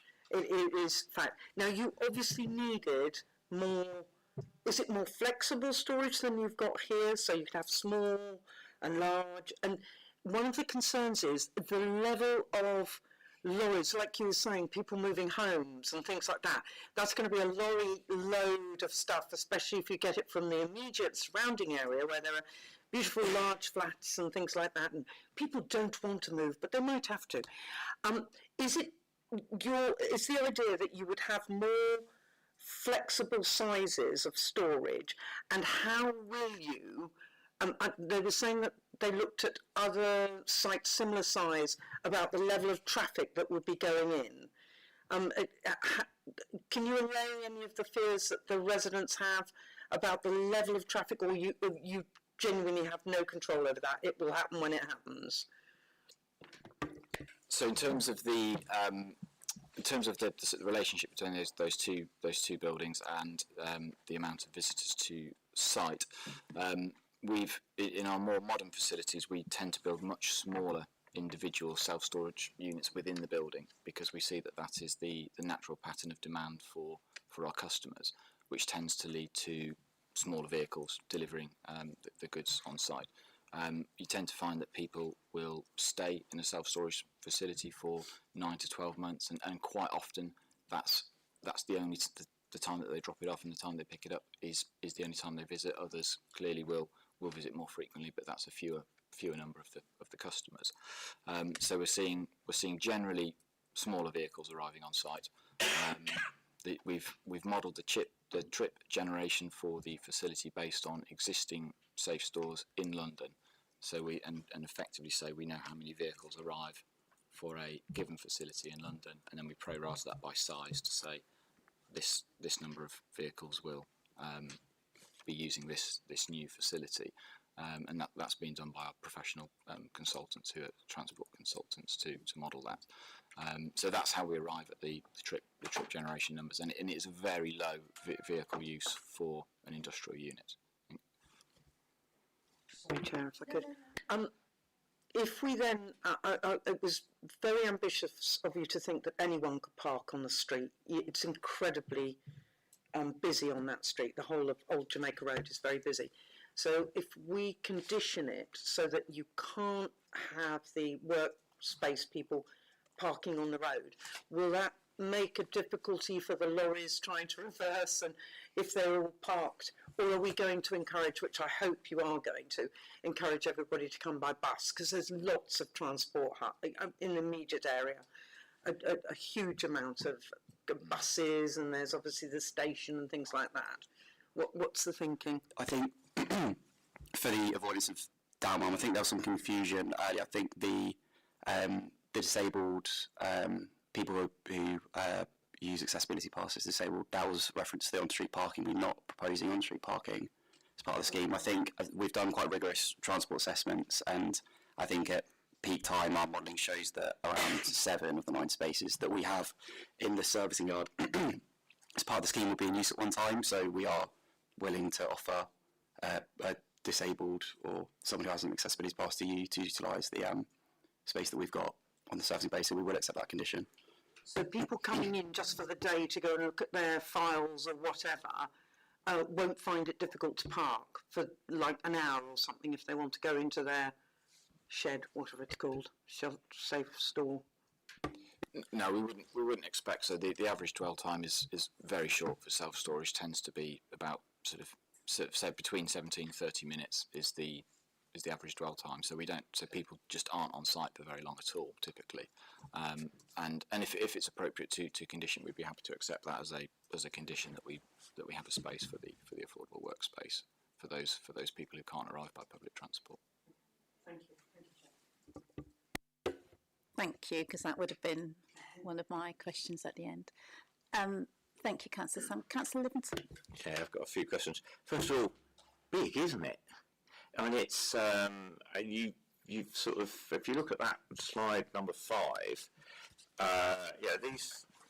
the buildings that are on site at the moment are not particularly small, but they're going to be dwarfed by what you're putting there. So really just to understand why it needs to be as big, because this seems gargantuan for what the purpose is and the site. So just really understanding that, and it's probably because it may well be because I just don't understand the business model and how it works, but to just understand that, why you've got such a, I mean, as the objector says, you'd still have a lot of space if you were just using the floor plate you were proposing, but going up, say, 3 stories rather than 7. So just to really understand why so much space is needed, that's sort of, I think, for me, it's a fundamental question, really, just to understand the rationale for the bulk. And significantly within a residential area, because that was going to be, I've got that down, so thank you, stolen my thunder, but that's absolutely correct, yes. I think in regards to the first point, I think the design team have very carefully designed the scheme throughout a lengthy prep process to ensure that the shoulder block, the total height of the scheme respects the shoulder blocks of Queen's Court, which sits adjacent to the site. There's a very helpful diagram as part of the submission in our submitted design access statement. I'm unsure if it's made its way into the committee report tonight, which does demonstrate that the tallest level does sit below that of Queen's Court. So I've respected the surrounding built form and massing, and also just to confirm that the building isn't classified as a sort of tall building in regards to the London Plan criteria, sitting at 22.5 metres tall. I think Tim's probably best placed to talk about the operational requirements of the safe store themselves. Put the microphone up. Absolutely. So yeah, in terms of the operational side, as I mentioned, we've been in the area operating from the store there for 25 years, so we've got a really good sense of the level of customer demand for storage space, and this design reflects what we believe will be required to service that demand over time. We're seeing really high demand coming through from residential customers, particularly for 2 reasons. One is these big life events, where it's that moving home, moving in together, that reason that drives that use of space, but also on that lifestyle side. So actually it becomes a permanent fixture of somebody's life. So it's freeing up space in the home to use it, space in home for other reasons. So we're seeing trends from the multi-generational living through to people wanting to free up space to have a home gym, or whether it's a work at home, using that spare room rather than storing stuff, actually using it. And for businesses, we're seeing a big growth in demand from those sort of e-commerce type businesses, where they don't want to take a warehouse with all the associated risks that come with that, but they can take a storage unit and upsize and downsize and effectively get their business off the ground and use us as that incubator process to really drive a successful business. So we're seeing demand from lots of different areas across society. So it's not just residential demand; it's demand from business as well, is it, for storage space? That's you're helping me. Yeah, that's correct. So we see generally depending on the store, sort of a mix of 30 to 40% of our occupied space occupied by businesses, and that can be a range of business using it for all sorts of different things, whether it's retailers needing to create more space in their retail unit by freeing up some sort of back of house function to create more sales area, whether it's e-commerce or all sorts of different types of sort of small businesses that store with us. Okay, that's interesting. That sort of raised a new question for me. So, which is really just about, because obviously if businesses are coming to store things there, that strikes me as perhaps being slightly different in terms of sort of logistics to sort of residents coming along, perhaps taking things in a car or in the back of a taxi or something. That feels that's probably then vans and things like that coming along to drop things off. The unit sizes that we offer remain the same sort of range of sizes, so we still see that trend towards those smaller units, and of course that then dictates the size of vehicle that you would arrive in to use those units. So it's, and whilst I say it's 30-40% of space, that's actually down to something like sort of 15 to 20% of customers, because they generally those sort of, they take a slightly larger unit than residential. So those trips from businesses tend to be fewer than those trips from residents. So I have two other questions. First of all, I'm not sure I quite understood the answer that I wanted to get about the security issues, which might be a very simple one. So, Councillor Salmon, who works around the corner, I didn't realise you worked in my local GP surgery. There you go. You'll have to go leafing through my records.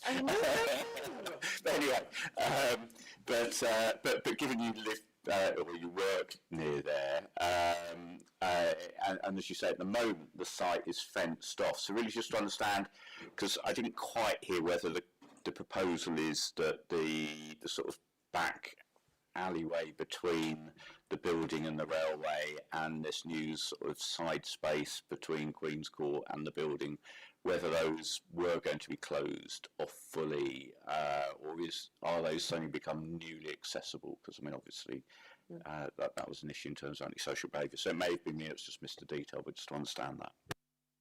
So the existing condition for access to that space to the rear of the building, between the arches and the rear of the building, will remain the same as today, in the sense that it's fenced and gated at Old Jamaica Road.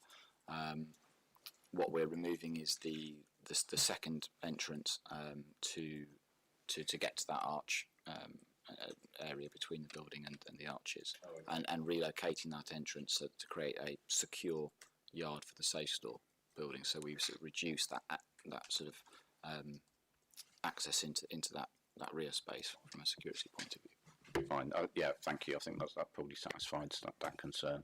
And I guess the final question was, we've talked, as we've been going through, you'd heard us sort of coming through with a number of different ideas for new conditions and things like that, just to check with you whether any of those conditions that we've talked about, whether you'd be happy to accept those if permission was granted, or whether you have any concerns about any of those. I think all those conditions sound acceptable to us. I'm just sort of looking at Matt quickly to make sure there's nothing that he would otherwise. But yeah. Thank you. Cheers.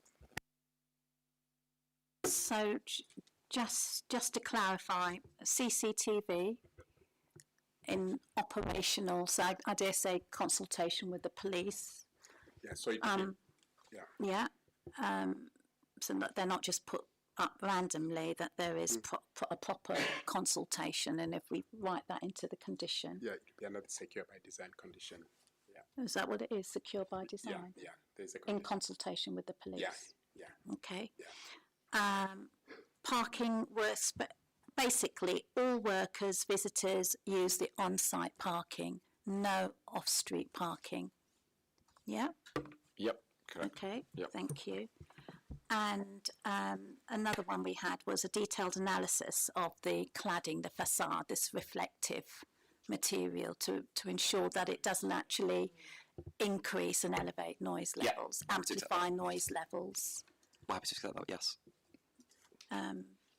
Okay. Was there any? What was your one, Nick? It was about the alleyway at the back. Right. So linked with the security. Yeah. Oh, okay. So have we adequately addressed that? Okay. Can I just ask my very first question to Emily, case officer, was why only 6 Southwark residents have been ring fenced for jobs? There's going to be an uplift of 15 jobs, is that correct? Why less than half are ring fenced for Southwark, therefore? And I understand it was your decision. It reflects the fact that some of the jobs will come from the affordable workspace, so that whilst we want to encourage those occupiers to have employees from the borough, we understand that there will naturally be an element, because they're third parties that may already have employees outside the borough. So the intention, of course, of the affordable workspace is to make sure that we get appropriate businesses occupying that space that meet that affordable test. So that was the reason, really, just to allow a bit of a balance between those two points. but having said that, you know, if we're open to thinking about whether we need to sort of broaden that picture a little bit. Yeah. So at least half, 7. You can't have 7.5, can you? So at least 7. It's intended a space for the local area, so it's entirely appropriate. Would you be happy for us to say 7? That's acceptable. That's, Would you be happy? I mean, it just seems sensible. What else? The other thing was just going back to Richard's point. Why so high? Why couldn't it? And I know you said it's not officially classified as a tall building, but just being sort of sensitive to the area and the fact that it is. This proposal is in a residential area. Again, I know we've mentioned demand, but you know, why that particular location and why so high when it could have actually just gone as high or retained the same height? Yeah. But then you're combining, amalgamating two buildings, so you're increasing your internal space anyway. I think, if I may, Ma'am, I think planning policy at all levels encourages the optimisation of land. I think there's a clear need for industrial space in Southwark at the moment. I think we've incorporated a range of factors, and our architect team have considered a range of factors about how we could optimise the use and get the best optimal space for a safe site without sort of resulting material impacts on neighbouring buildings around, as our daylight, sunlight, our noise and our air quality assessments have conveyed throughout. So I think we're comfortable that we've reached the optimal level in line with design officers that aren't resulting in an undue impact on that of neighbours. I think if I could point you to look at, I think it's page 15 of the committee report as well, and you can see the sort of section analysis setting through the site, sitting in with neighbours. So I think it's appropriate considering the industrial designation to optimise for an industrial use. There is an impact. We can't. I mean, you know, the officer did go through a comprehensive, gave a comprehensive delivery of the sunlight daylight report, but nonetheless there is an impact on those buildings, neighbouring buildings. Anything else, colleagues? Okay, thank you, sir. Sirs. Okay, thank you, gentlemen. thank you.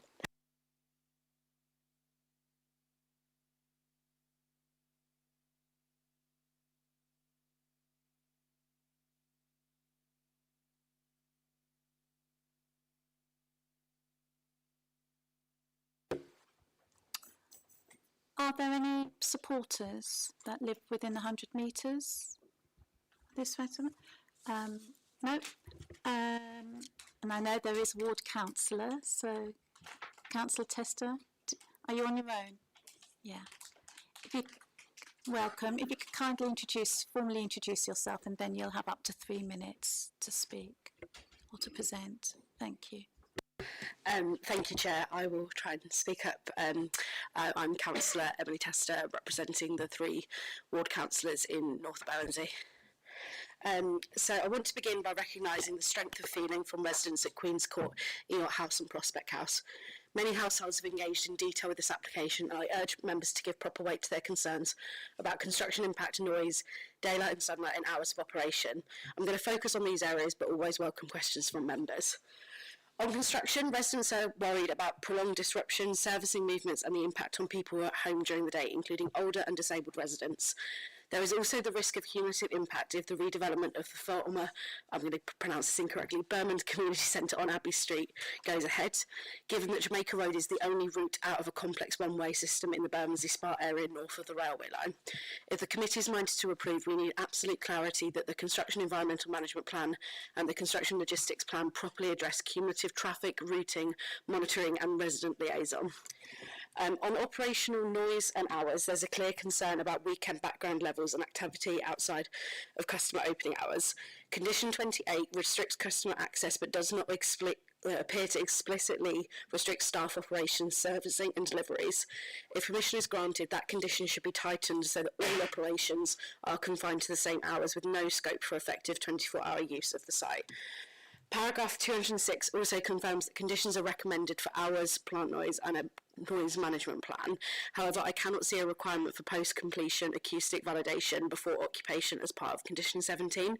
I would therefore ask that if approved, a condition is added which requires a post-installation noise assessment, which includes that kind of weekend baseline comparison prior to the site being occupied, and then the ongoing kind of compliance with that kind of condition is tied to that approved report, so you actually end up considering both parts as a whole as kind of recommended in paragraph 206.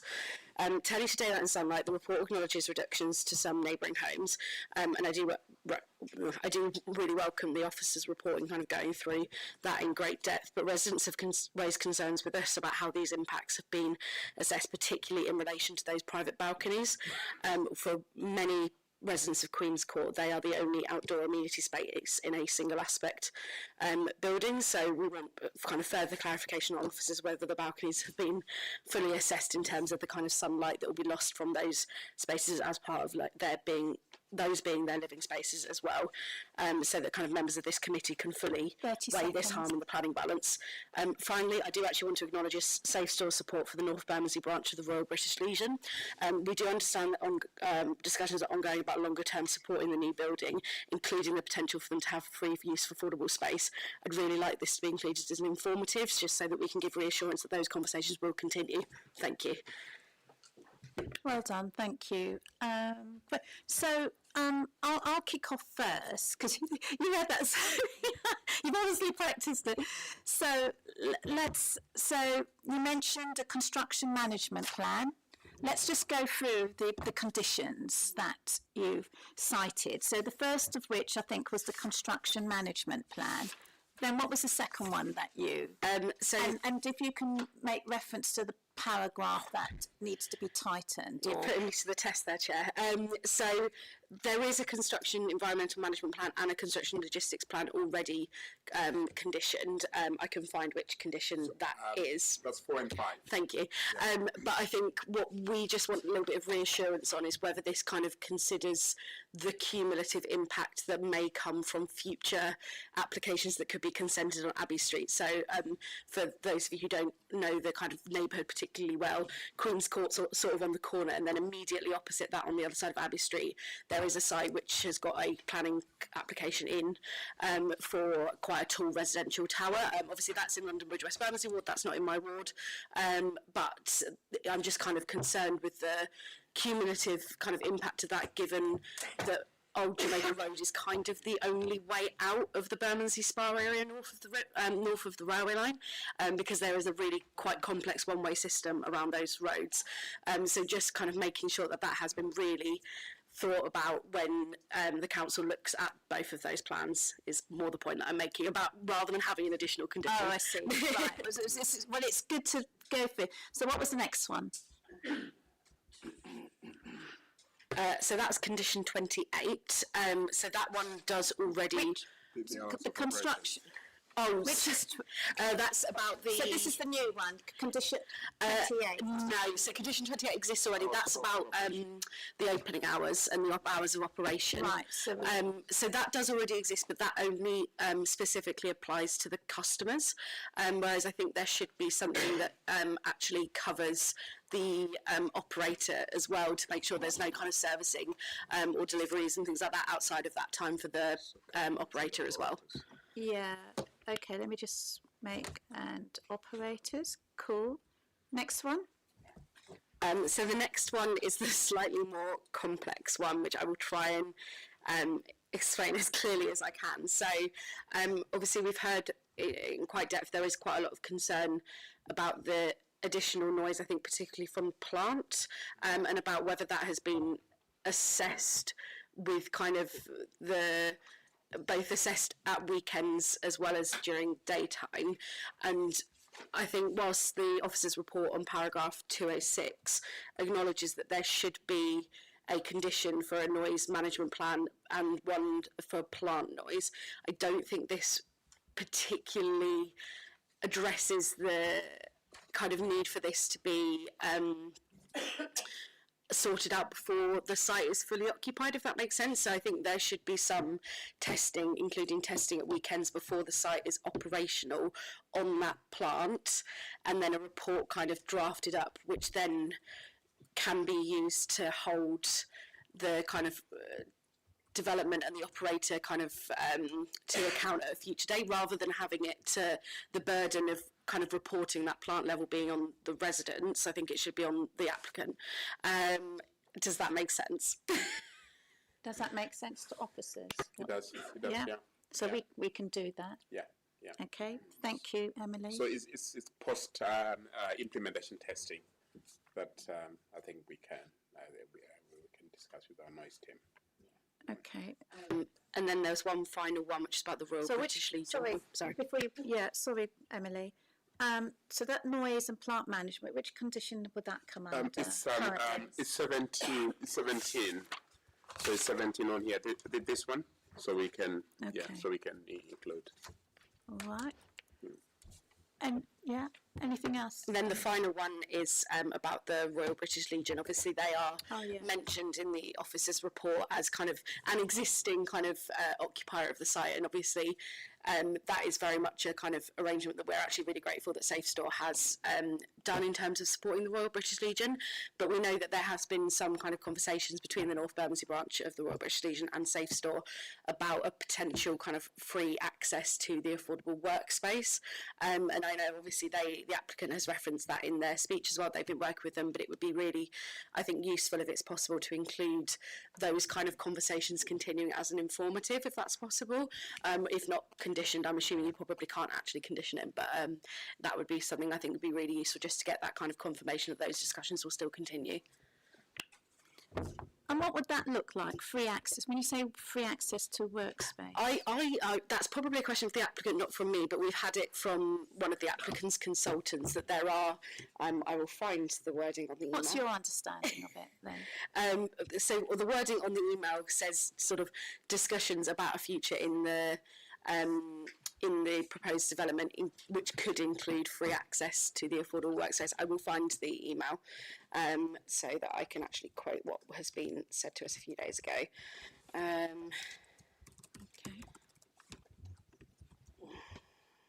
And have they entered discussions with the applicant? That may well be a question for the applicant, not for me. Okay. Well, I've just thought that, you know, since you've mentioned it, you may be aware. So what we have been sort of told by one of the consultants working with the applicant is that SafeStore is exploring options to support the Royal British Legion in the longer term in the new proposed building, including potential free use for affordable workspace units. And they've said that they'll keep us updated as this conversation progresses. But something along the lines of kind of making sure that those conversations are progressing, I think would be a really useful thing just to have kind of confirmed in this meeting, or you know, kind of on the application itself. Okay. Just very quickly, applicants, are you happy for that? Just very quickly before. Yes, that reflects the discussions we've been having with the Royal Legion. And you're happy for it to continue as an we welcome okay. and support Thank it. you very much, sir. Thank you. Alrighty, so we'll go on to, that's been very helpful, thank you. So Nick, any other, followed by Richard. Nick, go. Thank you, Chair. Thank you, Emily. What are your thoughts? Obviously, you know what it's like on the ground on that street. What are your thoughts about massing of that building in the context of existing residential buildings? Interesting question. I think when I first sort of went along to the public consultation on this, I was actually hugely surprised that it was a strategic industrial site. And this isn't necessarily answering the question about massing, although I will get to that. I think, you know, knowing the area as I do, it's a very heavily residential area. There is a little bit of retail use in the immediate area, and it does sort of stick out a little bit like a sore thumb, and I can kind of see that it's a bit of a legacy from a time where that area was a lot more industrial and there were more industrial uses in the arches, and that's not really the case anymore, as we know, particularly on the other side of the railway line. That is very much the Bermondsey Beer Mile. along the kind of, on this side you've got Bone Daddies, which is a restaurant, and there is a kind of change in the nature of that area to being kind of more residential, commercial, in that kind of conventional retail and kind of restaurant sense. I think obviously I'm acutely aware of the fact that, you know, we need to go on the basis of planning policy, and this is a site which is a strategic industrial site and remains so, and thus a development of that nature is certainly kind of suitable in that sense. I do, I think, agree with some of the observations of members and certainly of residents that it is of quite substantive scale. I think, you know, obviously I wouldn't want to get told that the application is the application, but I certainly don't.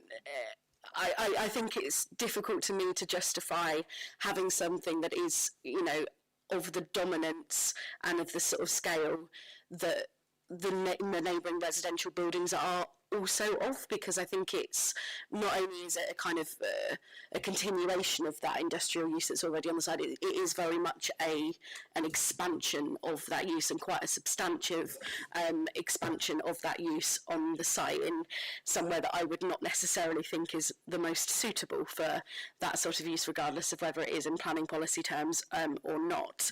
I think I do welcome the kind of inclusion of the green wall.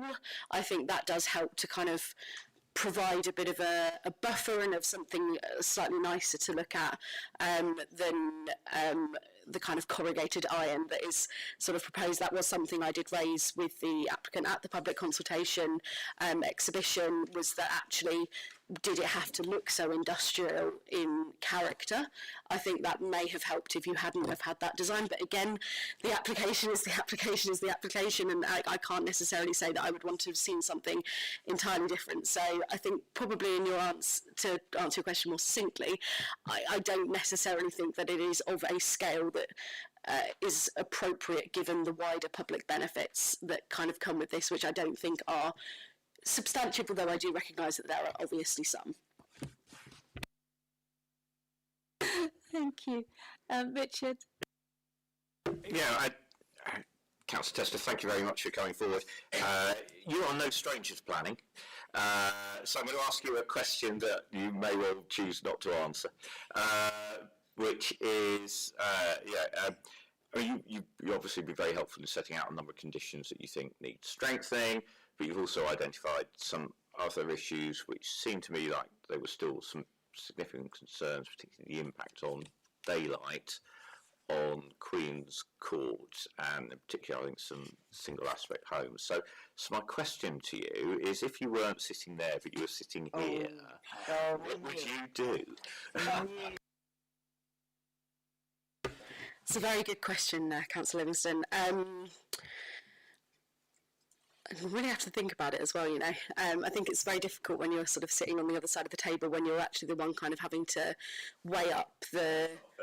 No, it is, and I will get to an answer to it. I think it's very difficult that when you kind of come to this as a ward councillor or as a resident, to when you're having to make that decision and having to weigh up the kind of the harms versus the benefits and the overall kind of planning balance, and also whether there would be the success of an appeal, so should the applicant wish to do that, if you weren't minded to refuse the application. I think it's very, very challenging in policy to sort of challenge the suitability of this site for an industrial development, which I think is ultimately what a lot of the objections come down to, is that actually this site probably shouldn't actually be strategic industrial, and it probably actually shouldn't be suitable for a development of this sort. I do think that this is probably one of the least damaging sorts of industrial developments that come through in terms of the overall weight of, you know, sort of servicing and noise and things like that, because inherently of its nature, storage units aren't as heavily kind of frequented by HGVs and things that other industrial uses might well be. However, I do think that on balance, I personally don't think this delivers enough community benefits, and I do stress enough because I do think obviously it does deliver some, to outweigh the harm caused on the residents. I think particularly of Queen's Court, but also of the other buildings nearby, so kind of Pitman Building, Kimmins Court, Prospect House, Eot House. I don't think it delivers personally and me, on balance, enough benefits, but fortunately I have the good favour of being on this side of the table this time, so I don't have to make the decision. I'll ask you a slightly fairer question then, which was, so we've heard about a number of different buildings nearby and the impact it has on them. So I was just wanted to, so I can understand very clearly the sort of impact on Pitman, Kimmins, Queen's Court.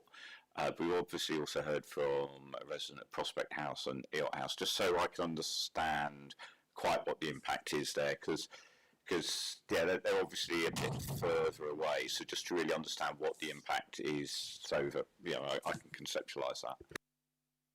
Yeah, of course. So I think particularly for those ones there, I would say it's going to be challenges during that construction period.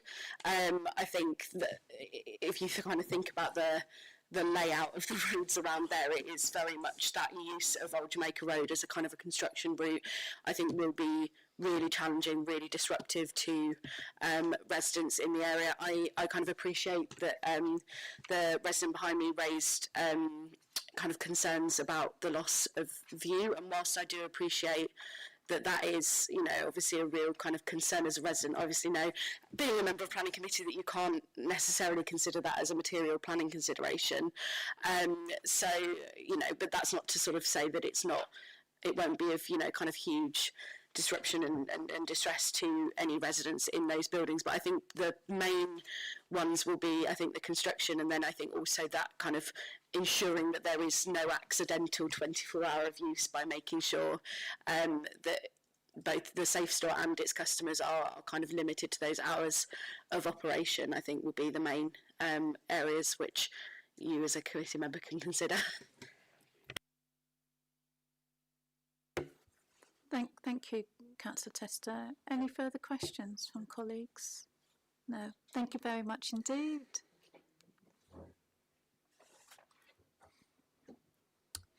So, do members have any additional questions for officers? No? Could you give Councillor Emmanuel just a little nod?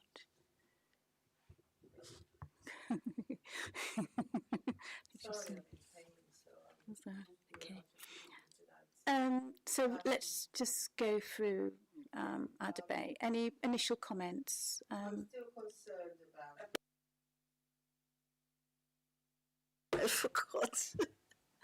I'm still concerned about the security measures because I know I live in an area that any space that's available, you use it as a headquarters. So if it's too dark or they can't see no deterrent, then they'll occupy that space. That's the only thing, well, apart from the height of the building, that concerns me. So I don't know what we can do about that, what measures we can put in for the security. But it's going to be, I'm just hearing alarm bells in my head. But we've given you a lot of things to figure. Yes.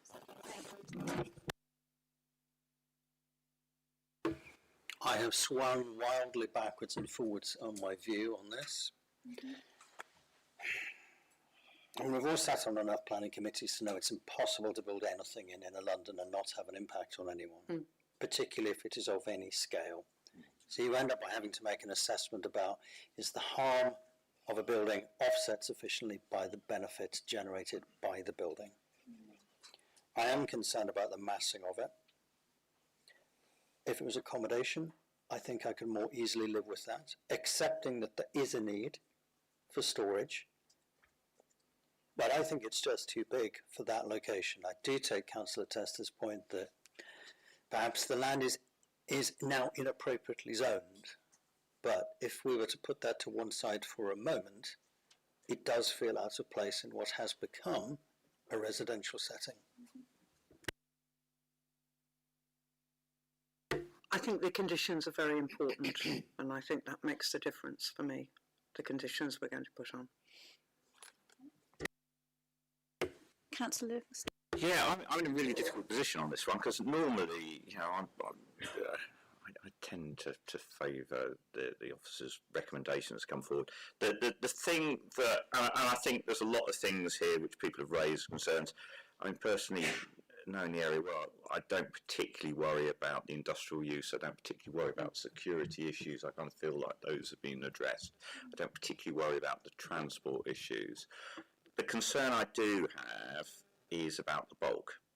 Yeah, it's a 7-storey building, so it's sort of, you know, it's sort of about twice as high as the railway viaduct. And I appreciate it's the same height as surrounding buildings, but obviously those are buildings which are a home thick rather than the sort of width of this. So, I mean, I think that is something I'd like to hear from officers a little bit more about to justify why I should vote in support of this. I'm certainly open to hear that more, but that's the thing that worries me at the moment. It feels very big and bulky, and we've seen the impact on those single aspect homes on Queen's Court in particular. And I appreciate they're kind of in an odd corner because of how it was built and the difficulties there are. And maybe the answer there is about whatever you put there is still likely to have a similar sort of impact. But yeah, I just want to hear a little bit more about that, so that if I did vote in favour of it, I thought I was doing the right thing, or I've got a clear view that actually we should reject it. So yeah, I'd like to hear a bit more from officers on that. I mean, I echo your views, and I welcome all the conditions, etc. But it doesn't negate the fact that you're going to have a huge, solid building in that space.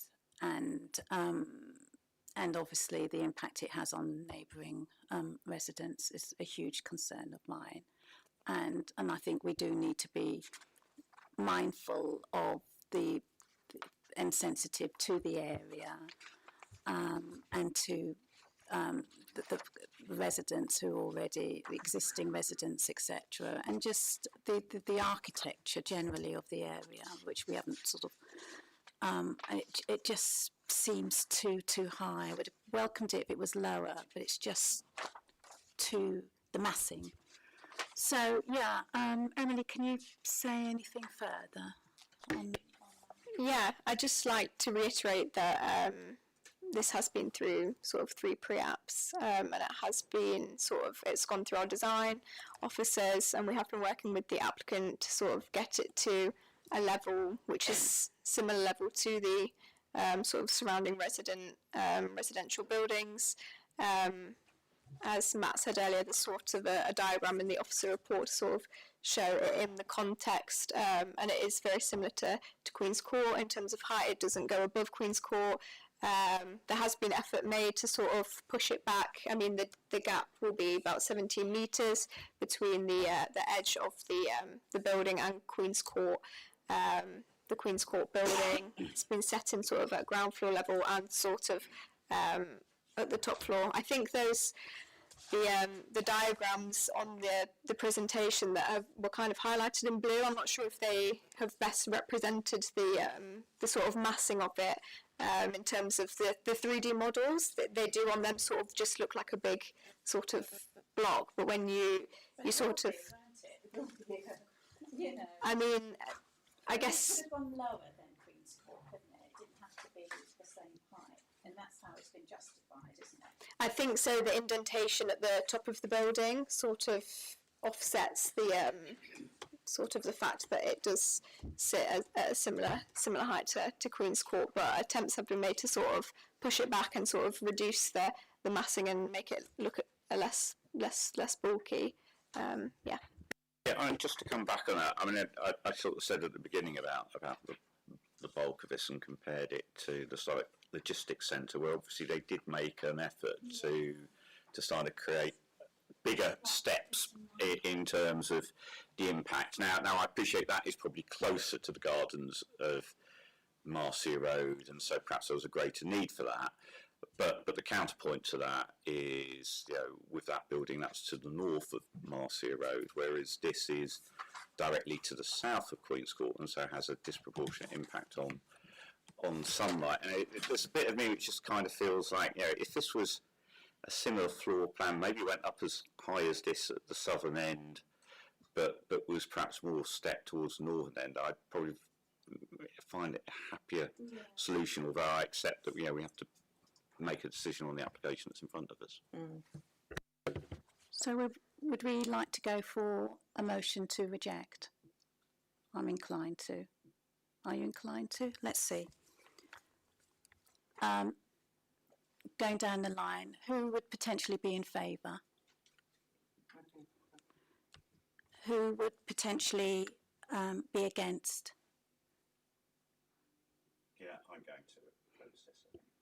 And Sabina, what would you?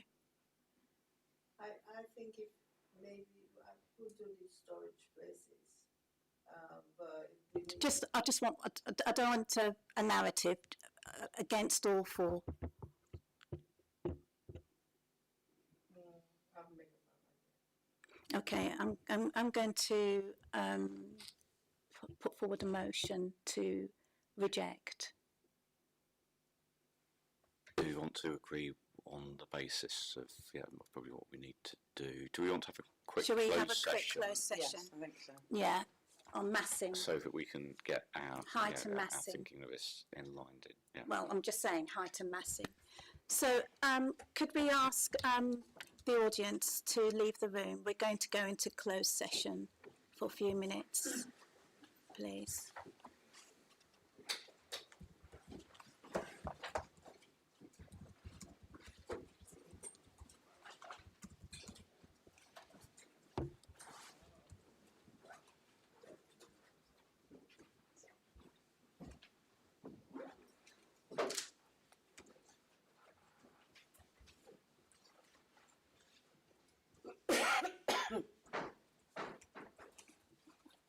Is the closed session recorded?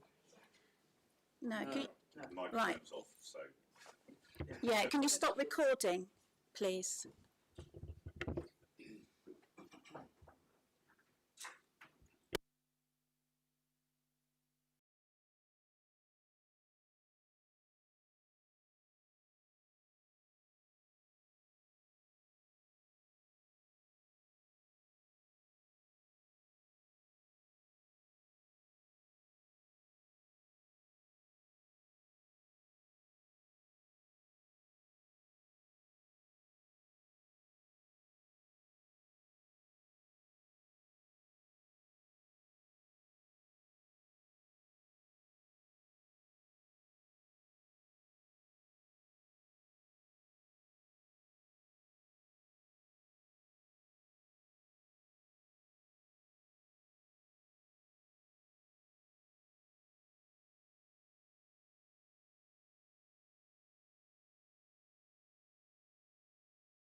Okay, everybody settled?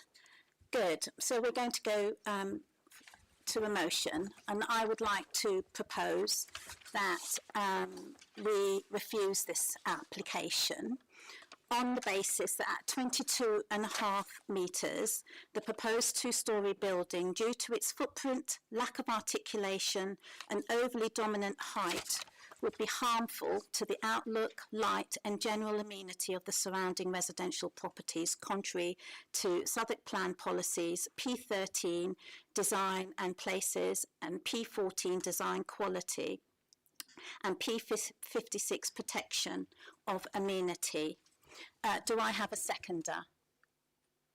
That's Councillor Johnson. Thank you. All those in favour of the motion? Those against? Any abstentions?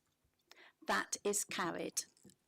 So thank you, colleagues. We'll now enter a 5-minute comfort break, and thank you to officers.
So thank you.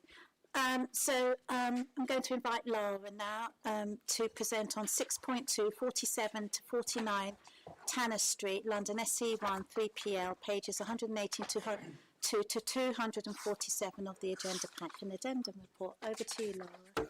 Thank you, Chair. Before starting the presentation, members will note the written addendum which has been printed out on their desk in front of them. This outlines 2 additional neighbour representations which were received following the publication of the report. These have been responded to within the written addendum and also within the officer report.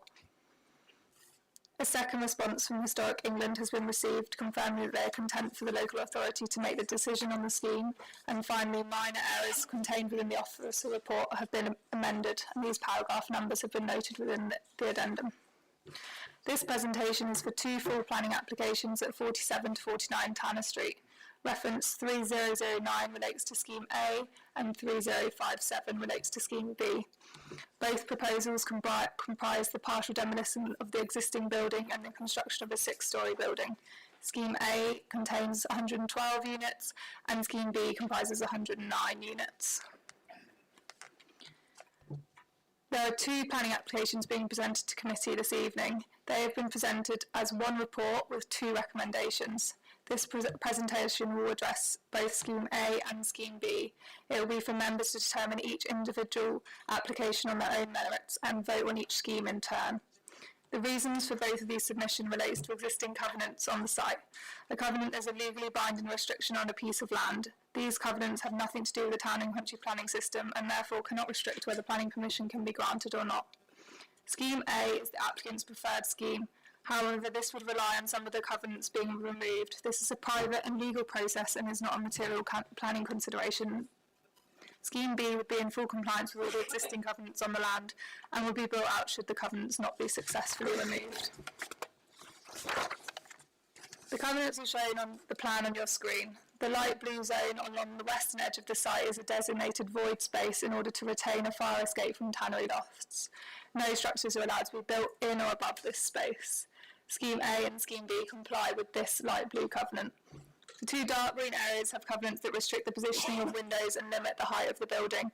Scheme A and B are different in these areas, which is why Scheme B has less units than Scheme A.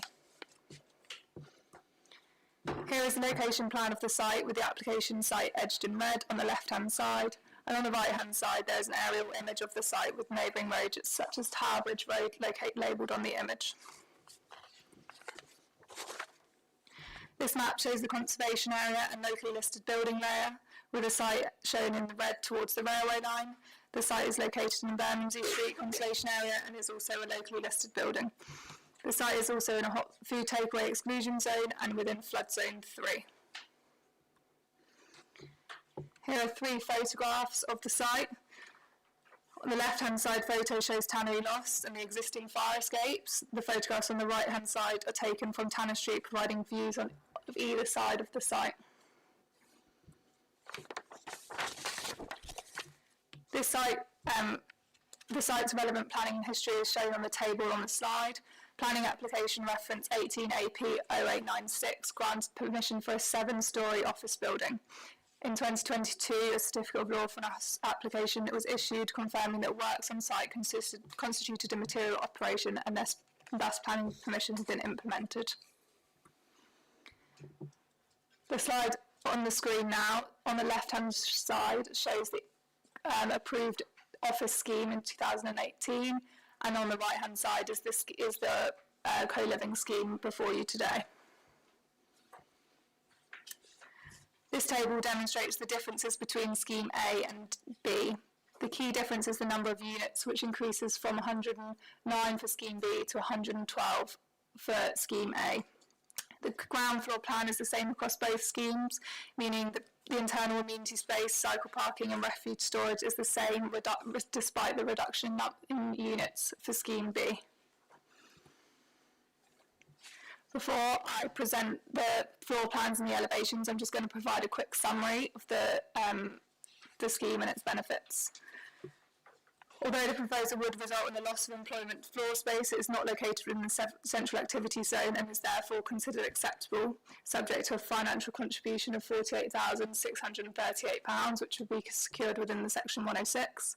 The co-living accommodation mostly complies with the requirements outlined in the large-scale purpose-built shared living London Plan guidance, as well as the 10 criteria contained within Policy H16 of the London Plan. A 40% payment in lieu contribution to affordable housing would be secured. This is £5,824,000 for Scheme A and slightly lower for Scheme B. As a result of the amendments secured throughout the planning application process, both Scheme A and Scheme B would successfully enhance and preserve the character of the locally listed building and the conservation area. The reuse and retention strategy follows a similar approach to the implemented scheme. It is noted that Historic England have provided further comments on the scheme and have not objected to the proposal and have advised that the decision can be taken by the local authority. Both Scheme A and B would have a less impact in terms of daylight and sunlight compared with the office scheme due to the decrease in bulk and mass. Notwithstanding, the two schemes under consideration have been given sufficient independent assessment and there is no material concerns with regard to neighbouring amenity. The site has limited opportunities for urban greening, however the Council's urban forestry officer is satisfied the site's potential has been maximised. The scheme would provide sufficient long and short stay cycle parking for residents and visitors, and there is not anticipated to be any negative impact on the highway network. A £50,000 contribution is to be secured towards improvements to the C14 which runs along Tanner Street.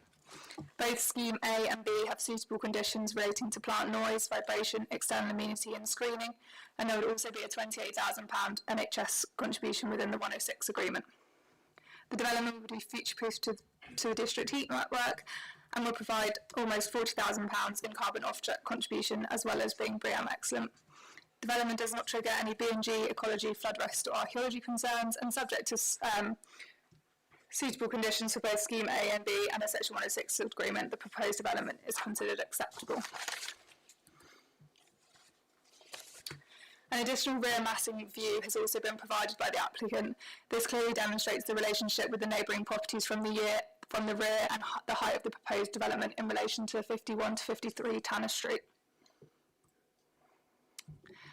Here is a summary of the neighbouring objections and also two letters of support. Scheme A received 8 objections and Scheme B received 12 objections and 2 support. The 2 letters of objection that were received since the publication of the report were received by people that had already commented on the schemes. They weren't new applications, they were just repeating their comments and providing additional comments which have been addressed within the addendum. The neighbouring comments have been themed by principal development. There have been comments related to the site would be better suited to office use and concerns that co-living is a transient nature of accommodation and apartments should be considered instead of co-living units. In terms of support for the scheme, there was support that the affordable housing contribution is a key benefit to the scheme, and in terms of design and layout, there were comments that the design and access statement was inadequate and that it would not be in keeping with the original design of the warehouse. Neighbouring amenity impacts mostly revolved around the loss of light to neighbouring properties and also the concerns over the roof terrace and whether this would be unrestricted. There were also concerns regarding how the duplex floor and the lift overrun adds additional bulk and mass. Transport and highways would generate traffic through deliveries and drop-offs and also construction impacts. The final cause for concern relates to the scheme presented during the public consultation in July being materially different to that was presented to officers, which was then consulted on during this process. The final comment which was received through the publication was a revised design was submitted by an objector. Officers have not assessed a completely revised design. We're just assessing the application before us today. In response to the neighbouring objections, the applicant today provided this additional drawing. The implemented massing, which is the office scheme, is outlined in red.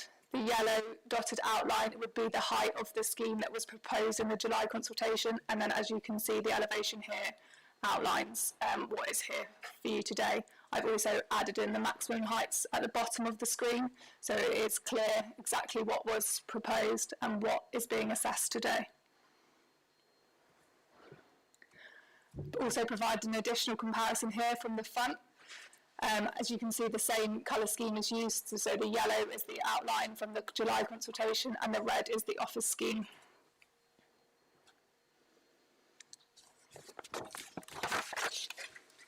Here are the existing plans. The existing ground floor plan is shown on the top left and the front existing elevation is shown at the bottom of the slide. Here is a further photograph of the existing warehouse as viewed from Tanner Street.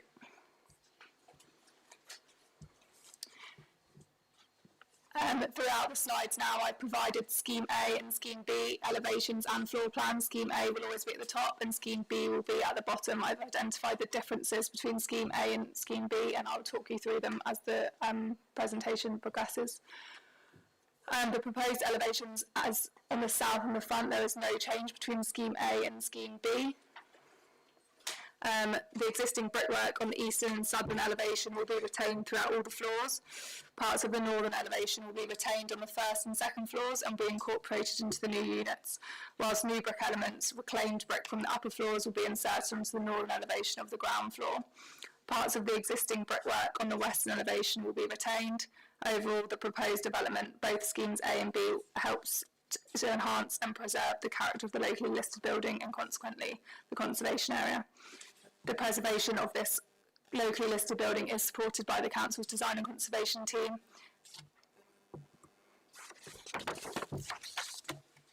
Here is the northern elevation, which is the rear elevation facing the railway line.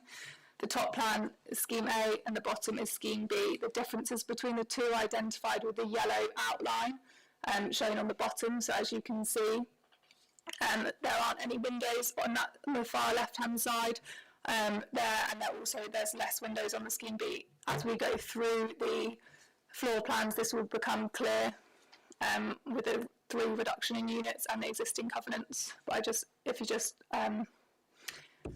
note where the differences are in the rear elevation.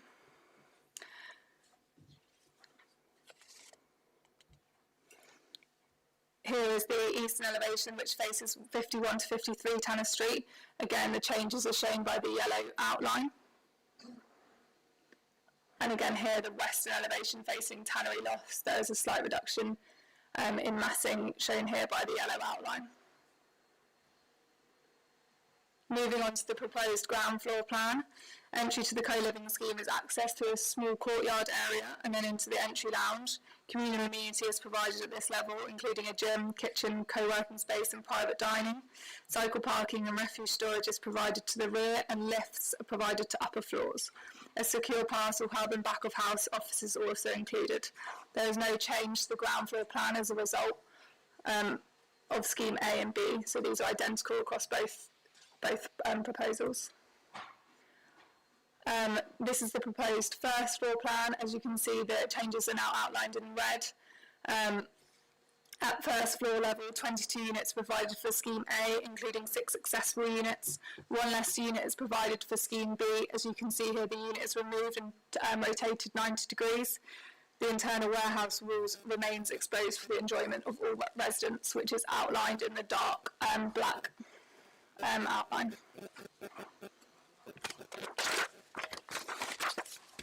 At second floor level, 22 units are proposed, including 6 accessible units for Scheme A. For Scheme B, this is again reduced by 1. The internal warehouse walls will remain exposed for the enjoyment of all residents, which was an amendment that we secured throughout the planning application process. At third floor level, 24 units proposed, and for Scheme B, again, there are 23 units. There are no accessible units on this level. At fourth floor, 23 units are proposed for Scheme A, and there are no accessible units on this level again. And at fifth floor, there are 21 units proposed, which include 16 duplex units, which are demonstrated here by the mezzanine plan. The red outline highlights the changes in massing as you move up with that rotated unit. Here's a plan of the roof terrace, including the minor changes to the roof level between Scheme A and B, again outlined by the red outline.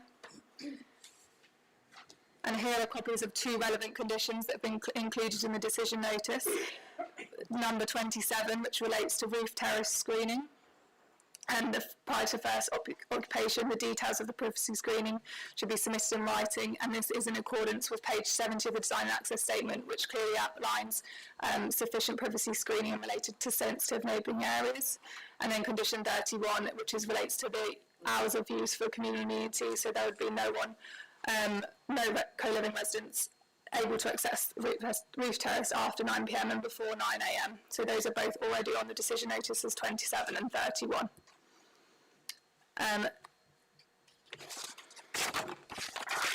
In conclusion, these are the same bullet points as provided in an earlier slide, but just to summarise, the proposal would provide a high quality co-living scheme with a large amount of public benefits secured through the Section 106 legal agreement, which includes affordable housing payment in lieu of 40%, transport contributions to the cycle highway, a contribution towards the NHS, highway improvement works, carbon offsetting of nearly £40,000, and a loss of employment force-based contribution of nearly £50,000.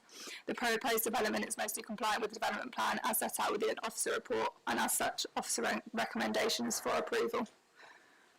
Thank you, Chair. Thank you, Lara. Do members have any questions for Lara, please? So we've got Nick. Anyone else at the moment? Followed by Richard. Nick, Councillor Johnson. Thank you, Chair. Lara, thank you. I know it's not a material planning consideration, but can you tell us a bit more about the restrictive covenant, where it came from, who it's drawn up between, what the intentions of it were? Yeah, so I have asked the applicant today in their presentation to provide more detail on the covenants because I know it came up during our briefing, so I'm going to briefly outline that the information I have is that there are two on the site. One restricts, I'll pop back to the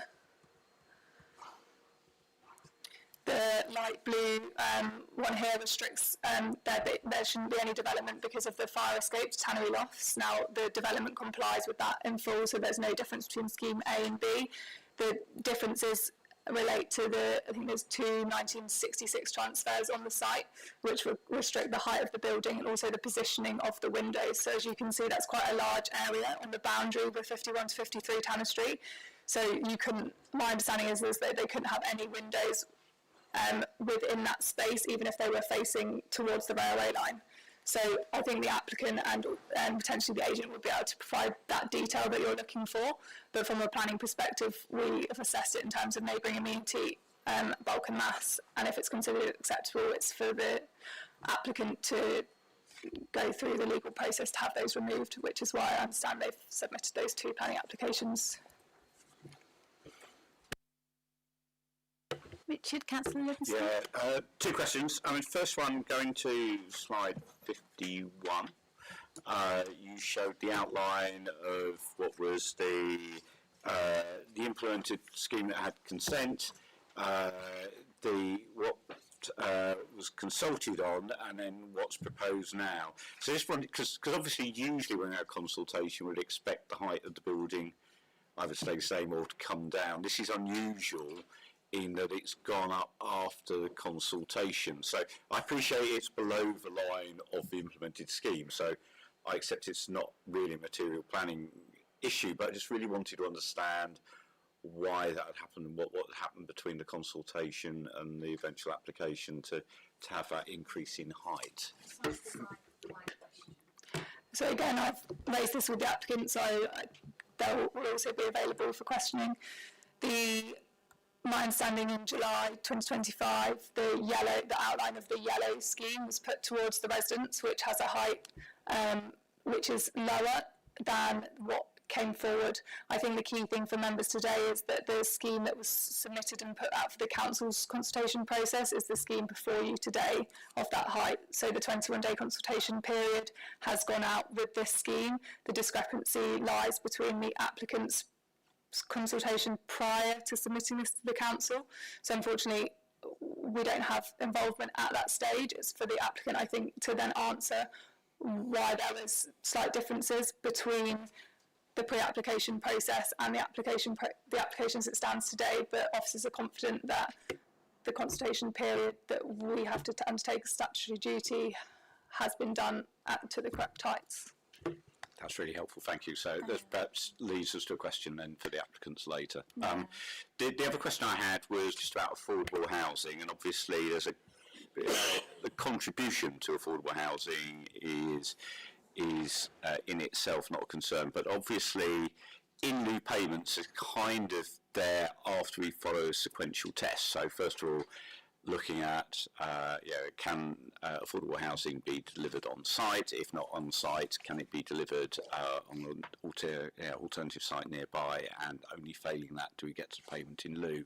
So just having read through the report, I can kind of get perhaps implicitly why that's the case, but just to understand a little bit more explicitly about why on-site affordable housing couldn't be provided here. So it can be provided here because it's a co-living scheme, so they in effect don't provide affordable family units, they provide co-living scheme which are under the size of a one-bed unit. They are specifically 18 to 27 square metres, so in that case we wouldn't provide affordable co-living units, which is why the payment in lieu is considered acceptable in this circumstance. Okay, it's just, I mean, obviously we've got other schemes elsewhere in the borough where we've got a combination of co-living and affordable housing on site. And I appreciate perhaps the scale of this and the need for sort of second calls and things like that probably make it difficult. But just to understand that, is that the reason why? Okay. So it's right. Yeah. So I think a lot of the other co-living schemes we're looking at 109 to 112 units, which may seem like a lot, but they are sort of 18 to 27 square metres, so it's not a huge site. You're not looking at 500, 600 co-living units where potentially there is the capacity on site to provide on-site affordable housing. So in this circumstances, the council consider that the payment in lieu of 40% is acceptable. Yeah, I agree with you regarding that discrepancy between what the applicant consulted on, and so it does appear to be a bit disingenuous that, you know, what then came forward was somewhat different to what they were presented, and I dare say, as a result, that they probably didn't then respond to the council's because they'd already seen the application and made their comments. You know, that happens sometimes, that they then potentially didn't respond to the council's, or they may have just assumed it was the same. The default position would have been that they assumed it was exactly, the less eagle-eyed would have presumed it was the same plans that they had been presented in July 2025. Do you know what I mean? You know, you've got those that just skim over and just say, oh, yeah.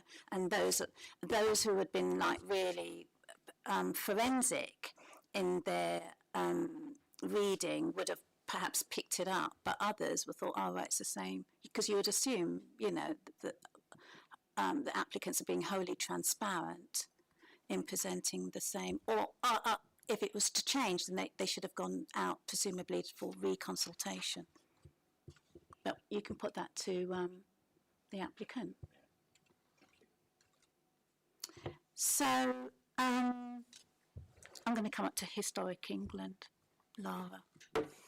Because there's a lot of contradictions Adela in my view. Design and Conservation, who should be able to answer your questions. Yeah. So, you're absolutely right in the report. The Historic England have not, they welcome a proposal to develop the site. So in principle, they're not against it. But they very helpfully given a lot of recommendations on how that building could be best, it's listed. So obviously there is that additional interest on how best it could be preserved. They talk about the disposition of massing in paragraph 132 is, however, not entirely successful. Setting the new development back from the street line following on a taper does not mitigate the overbearing impact it would have on the locally listed warehouse. So they've not just treated or they're not just commented on this building in isolation, it's, you know, in relationship to surrounding buildings, because it's in the conservation, leaving its overall form and architectural integrity crowded and less discernible in views within the conservation area, which we do need to be mindful of. This impact would be emphasised further by the more solid material palette of the new scheme. And then obviously there's a, and they further go on to say, and that hasn't changed, even in the addendum, they're not saying, that, and they're sort of saying, and they welcome, you know, the additional condition around the windows, which you've outlined, but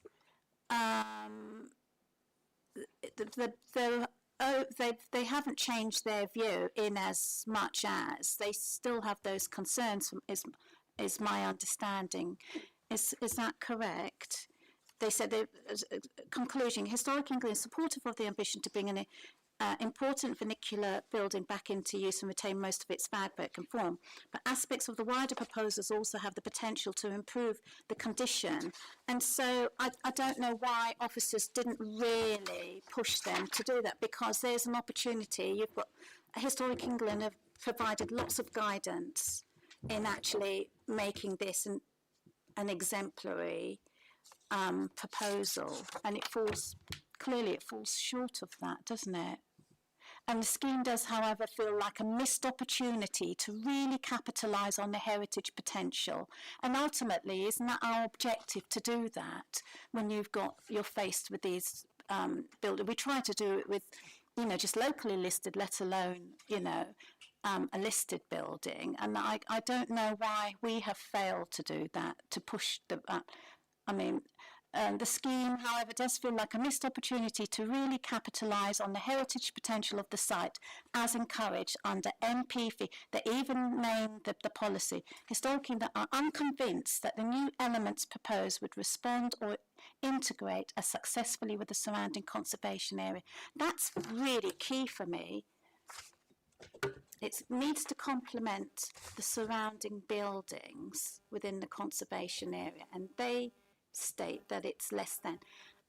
But moreover, you know, in the officer's report says that they disagree. So why, you know, there's a reason why we consult the specialists, and I'm finding it difficult to then accept that just because it doesn't fulfil our own narrative, that, you know, we can say, well, you know, it's still our opinion that, but to say that you actually disagree with the specialists, which is why we consult them, is, I'm finding that a bit, I'm struggling with that. And so, can I help me out here? Thank you, Chair. So I think a few things should be highlighted. It is important to understand when Historic England objecting, their consultation response usually conclude with a formal objection. In this case, they have not, as you mentioned earlier, in this case they have not included a formal objections in their report, and they have supported the ambition of the proposed development. It is worth highlighting that Historic England have not been consulted in the implemented scheme. They have, however, recognized that compared to the implemented scheme, the proposed scheme is retaining more fabric and form of the locally listed building. What they have highlighted in their report is that the loss of the roof of the warehouse, which is internal, is considered as a less than substantial level of harm, which is highlighted in paragraph 143 of the officer report. This is a feature of the building that is only possible to experience from the inside of the building. This feature is set behind a high parapet, and when you're on the street level, you wouldn't appreciate it, so it wouldn't be considered as part of the contributing to the character and appearance of the conservation area as a whole. I think in this case it is important to put a great weight on the earlier decision of the council, where it was agreed that the form of the warehouse would be retained and incorporated, but the roof would be lost. On the on the development that extends across and over its parapet line. As a design and conservation team, we have worked with the applicant in a sort of an iterative design process to minimize the harm to the locally listed building and the conservation area, and we really tried hard to retain the main building, the form of the warehouse, and its internal features. Some of the amendments that were included later and in the planning application were the result of this iterative design process. Historic England have mentioned in their final response that it will be for the planning authority to consider their advice and be persuaded that the potential harm identified in the previous advice has been minimized, and they have referred to that MPPF paragraph 215, which that any remaining harm would be outweighed by public benefits. So if you refer to paragraph 143 of the officer report when considering this MPPF paragraph 215, to weigh the low level of harm identified against the public benefit of the proposal, including where appropriate, securing its optimum viable use. In this case, the public benefit of the development, as Laura has pointed, can include its contribution to the affordable housing, the improved public realm in and around the site, as well as the extensive repair and restoration works proposed for the original warehouse building, which is preserved and properly integrated into the new development where it can be appreciated. For this matter, it is considered that the limited harm to the conservation area as a result of the loss of the roof can be justified by the public benefit presented to the members today. That's the officers' comments. That's not Historic England's comments, is it? That those final.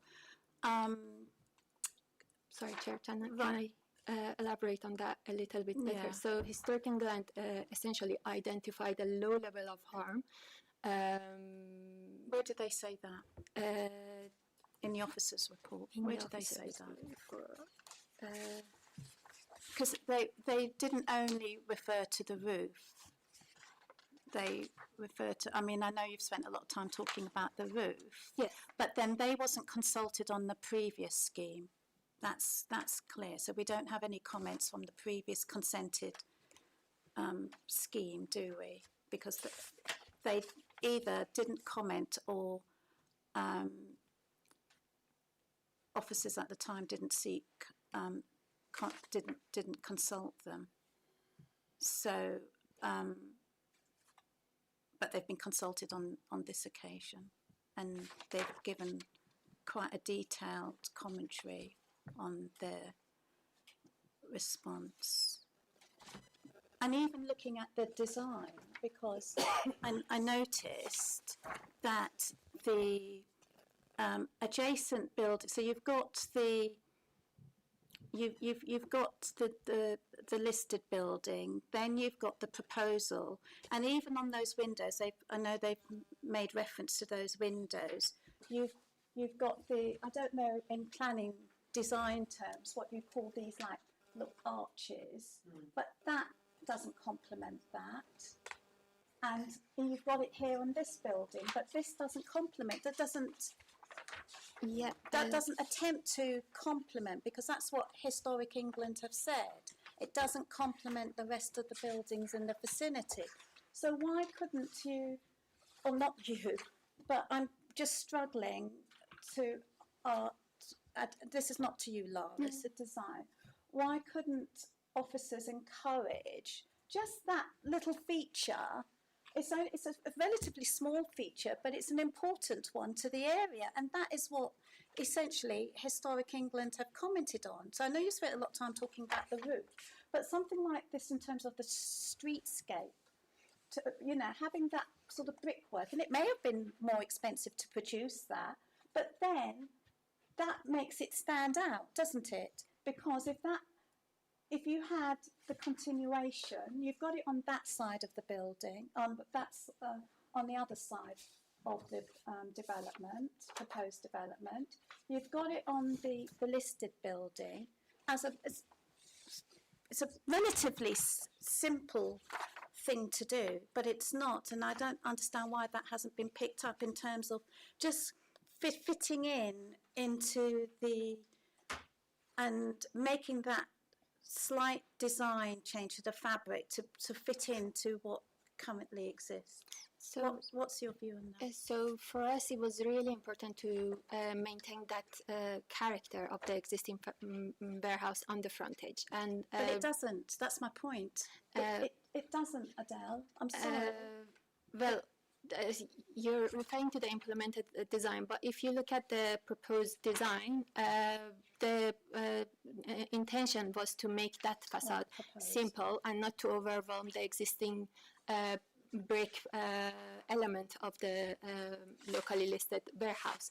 And for us, it was important to retain the primacy of the brick element on that locally listed warehouse.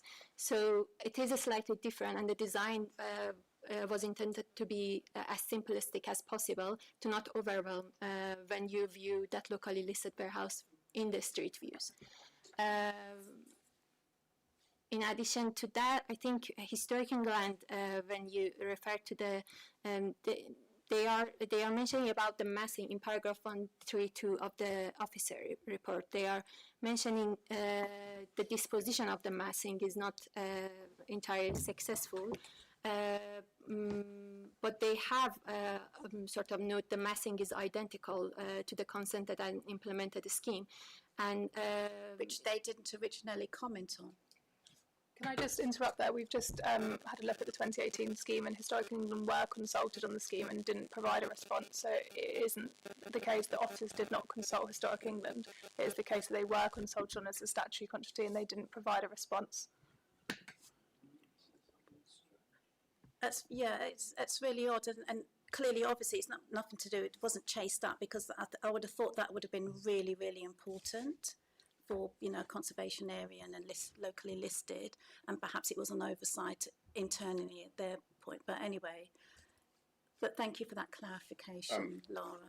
Yeah, Chair, if I may add, I think the other point around windows is with regards to the existing windows on paragraphs 137, 138 of the officer report, where they are recommending a condition survey of the existing windows to ensure a sympathetic restoration of those features. So that is a condition on page 224. But that's the plan, isn't it? So are you saying that I don't understand that, Dennis, sorry. So the proposed, just for transfer, the proposed 137, the proposed window strategy is a concern. Yeah. I totally agree, and I can understand why. Potentially leading to the wholesale loss of an important element of the building's architectural fabric and significance. The impact would cause harm to the character and appearance of the conservation area, which I can see already it doesn't. And we recommend further information is provided on the precise condition of the existing fabric and the scope for possible repair ahead of any replacement. I don't actually understand that little bit, because you've got a design there. That is the proposed design, and it's unsympathetic Can I clarify to the something? character of the area. Regarding the proposed windows, they are referring to the existing windows of the warehouse, which were part of the original fabric, and they are original. So that's what the condition. So it doesn't. Yes. They don't talk about the design. They don't talk about the design of all the windows. The only bit that they talk about, that masonry block, is about the massing, which you pointed out rightly. Regarding the windows of the existing warehouse, we worked with the applicant, and they have accepted the conditions to look at all the windows condition, not just the one to the front, but the ones to the back or to the side. So that will be to the listed building. Yeah. That's a locally listed building. Yes. Locally listed. Yes. But I'm still saying that it doesn't, which is what they've. No. referred to. I think there is a misunderstanding. They haven't referred to the windows or the design, the fenestration design of that. Okay, so it's just the locally listed. Yes. Right, Existing windows, but the extension doesn't sympathise with the local design. Okay, So they've referred to They refer to the existing So, warehouse. this whole, right, okay. So their whole commentary, however, does refer to the whole development, including the additions. Yes, but not the windows. The windows only. But the windows refer- is just referring to, I think I did understand that. I did understand that originally. You're absolutely right. I did, because obviously these are going to be new. You know, but my reference is to the design. Oh, okay. Did you want to say something else, Tamara? I just wanted to come back on my previous comment on Historic England. Sonia's very kindly been checking the system because my laptop is being used for the presentation. We have two systems which we check the consultations on. One, Uniform, which didn't have a consultation response. We've then double checked the second consultation response system, which is what you see on the public website. There is a response from Historic England which specifically says we do not wish to make any comments on this occasion on the scheme. So I'm going to retract my statement that they didn't reply. They did reply, they saw the scheme, and they did not wish to provide comments. So I think that is important to clarify, and it was my misunderstanding because one system said no response. But I think it's important at this stage that they have seen both schemes and they have now decided to, 8 years later, provide a proper response.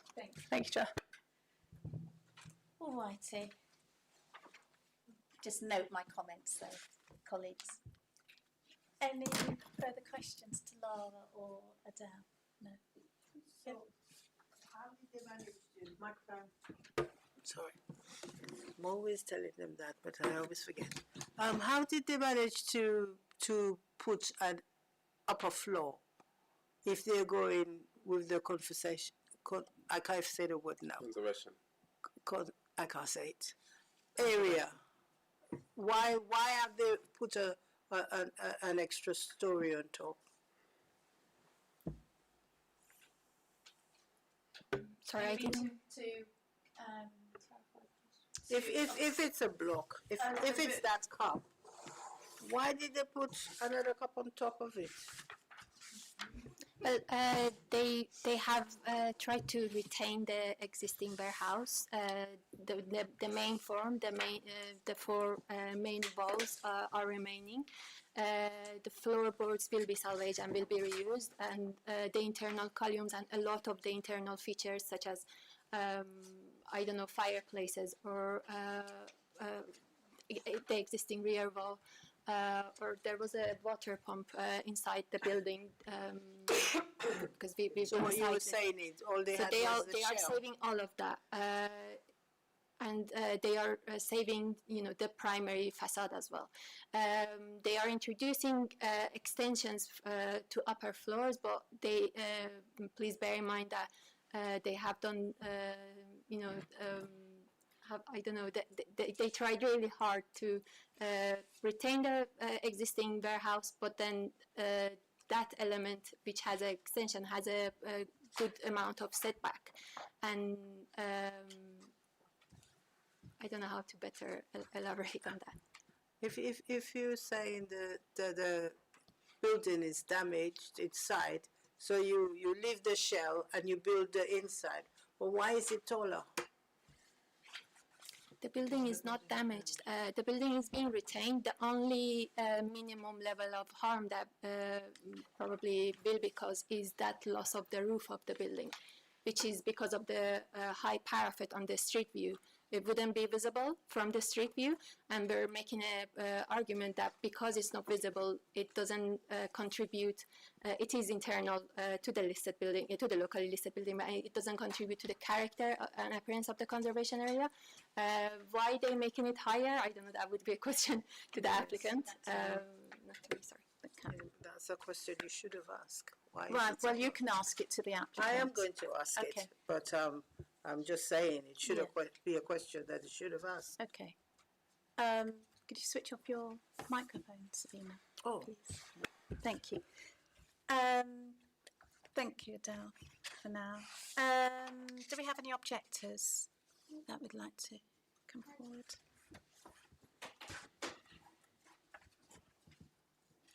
Hello, if you could kindly introduce yourself and then you'll have up to 3 minutes to... Which button? Yes, great. My name is Raphaël Jacquemin. I'm one of the neighbors. Raphaël Jacquemin is a French name. No, I'm no, one no, of the neighbors. not disputing, I just didn't hear it. Yes. My name is Raphaël Jacquemin, and I'm one of the neighbors. Thank you. So shall I? Okay, yeah, you may start. Thank Yes. you. So we do have objections on several aspects of this scheme. So first, the impact on the historic character of a locally listed warehouse, which we also only recently discovered, would be a different version versus what initially proposed to us in the consultation. And we object despite the fact that this was already approved in a previous scheme. And what I want to flag is that maybe the building was not locally listed when the first scheme was initially approved. Then we also do object to the residential proposal, which we believe puts pressure on the local amenities, especially traffic, because it's intended to be car-free scheme for residents, but in practice, not all deliveries and pick-up and drop-offs are car-free. And also we complain about the short-term nature of the tenancies, which are not usually really praised for the beneficial effects on the neighborhoods. All of these points have been discussed here, so I'm just like re-emphasizing that we disagree. However, we have also one major point of concern, which we do not see addressed in the conversation like in the report, which is the location of the entrance, which would be in the yard adjacent to Tannery Lofts. So this entrance will host some passage of residents, visitors, deliveries on a round-the-clock basis, and this is quite different from an office scheme, which operates only during weekdays office hours. So this entrance was located there for the previous office schemes, but it appeared that in the current residential scheme, they did keep the same location of the entrance, while the nature and timing of the use of this entrance is quite different. So we also would like to underline the fact that the fire escape windows, which are just overlooking this entrance, are currently bedrooms in Tannery Lofts. So that's the reason why everyone is very concerned about the potential noise and harm generated by this entrance and people passing by on a round-the-clock basis here. On top of this, the report is recommending a relocation of the street lights towards this area, which means additional light nuisance in evenings. So ask is, if a residential or sui generis scheme is maintained, that at least this entrance will be relocated onto the street where the current entrance of the building is. So we do not see any reason for changing that. And we brought a concern to the team during the planning, during the consultation, and the team said that they would put some signs suggesting not to stay in the area and to keep the noise level down, which they considered as a satisfactory measure, but which we do not believe would mitigate the nuisance in regard to this round-the-clock passage. Thank you. Well done. Under 3 minutes. Do colleagues have any questions for Raphael? Okay, Nick, yeah, go ahead. Did you have any further points you'd like to make? No, that's, I think, summarizing the main points. And I would, if I may add some points in regard to the covenants, I think you had questions, and I would like to add, on top of what the officer mentioned, that there are some covenants in regard to the windows, which would be facing Tannery Lofts building, which are not necessarily like presented there, but there are some covenants there, which should be implemented in the scheme presented. So, any further questions? Because there was a lot there, colleagues, that Raphael is, yeah. Could you go back over the bit about the lighting? I'm so sorry. Yes, so I read the report, and there is something specifying that the street lights, a recommendation that the street lights should be relocated in front of. So it says, section 209, relocate existing street lighting column and associated electrical cabinet in front of the proposed entrance of the development. Upgrade street lighting within the vicinity. But that means basically my understanding of this recommendation, which I see in the report, is that there will be additional light in front of this entrance. Oh. And this is actually in this courtyard, which you see in between, in this courtyard, which actually when you see in this drawing, it's just like the windows and doors on this fire escape are just directly overlooking this entrance. So that's there. And that's bedrooms, as it was noted in the report. Okay, so you could ask officers about that. Yep. And you mentioned quite a lot about the entrance. So if officers can go back to the proposed design of the building. Oh, I don't know if that's the best one, because you mentioned entrance to the proposed development. Yeah, absolutely. So the entrance, you see it on this picture. It's in the courtyard in between both buildings. So this was already in the previously approved office scheme. But the thing is that this is a residential building on the other side. So if you have an office scheme with an entrance, like, it's not the same type of hours where the residents are there and when the people working in the office are going back and forth. When you're considering a residential scheme, you have a kind of conflicting passing by and deliveries and all these type of things, like on evenings, on weekends, like we can imagine like some food deliveries, all of this happening in the courtyard. And we do suspect that the rationale for putting this entrance in this courtyard is that because actually people would be able to actually stay here, like wait for the deliveries, wait for the visitors, all of those. Well, if it's on the street, they cannot do that. Yeah. But actually that's the main concern, because we don't want that. So having signs put on saying, please keep the noise down, is not really what will solve it. Right. And then the adjacent building is Tannery Lofts, which is where you live, is it? It's on the left, yes, absolutely. Okay. So the fear is that, the residents will congregate or friends, etc. Okay. That's your fear. And then which habitable rooms are facing that? Bedrooms. Bedrooms, right, okay. Righto. It's on the report. Yeah, it's on the report that it is understood that these are bedrooms. Like. Oh, okay, so it's those. Oh, these are bedrooms? Absolutely. Oh, okay. Oh, right, okay. Righto.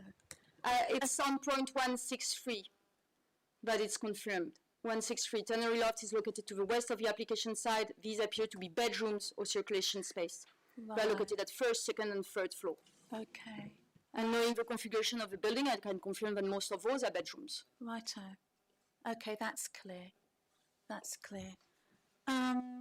So we've talked about the entrance. We talked about lighting. What was the other?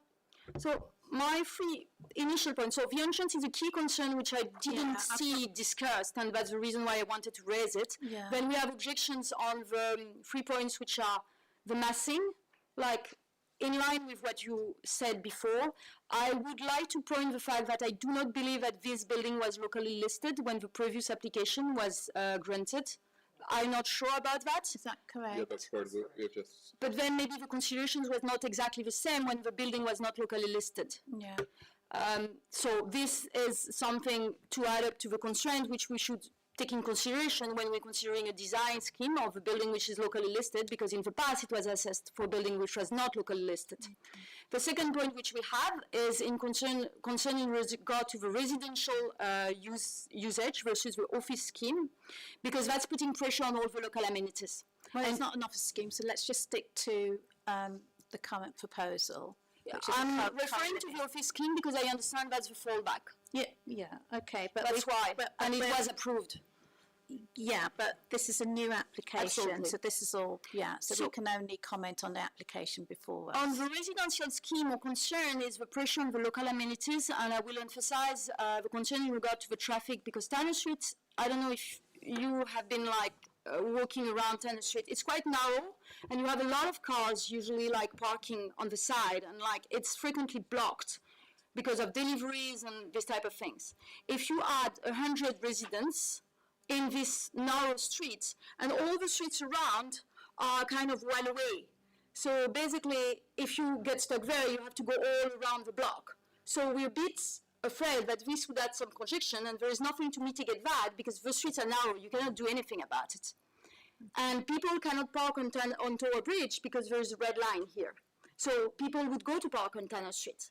So we're very much afraid, for instance, from a traffic perspective, that this would increase pressure on the amenities, and the rest is like standard amenities in terms of restaurants, like local dry cleaners, all of those, local groceries, but I would imagine that this would be mitigated because it would expand as a consequence. But I would emphasize the traffic in those specific streets. All righty. Thank you. Thank you. Any further questions? Thank you. That was very comprehensive. Thank you for your time. Righto. Could I invite the applicant to come forward, please?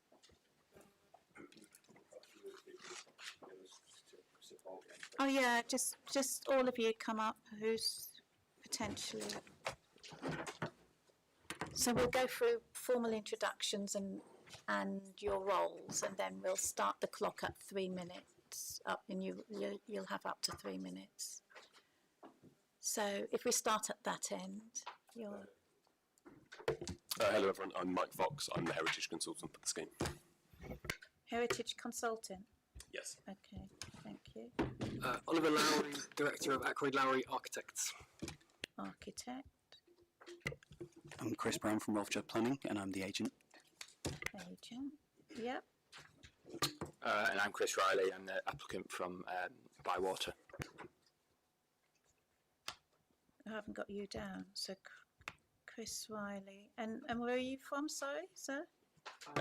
Bywater, the applicant. Okay, thank you. Righto, who's going to present? All righty, you'll have up to 3 minutes. You may start now. The application site comprises employment floor space within a locally listed warehouse, with more contemporary low quality extensions located within the Bermondsey Street Conservation Area. A previous permission for a 7-storey office scheme has been formally implemented on site by the previous owners. Bywater has since purchased the site and are seeking permission for a 6-storey building comprising up to 112 co-living homes, with a fallback for 109. There are existing covenants on the site which restrict the building heights. As a result, that's why we've submitted 2 applications.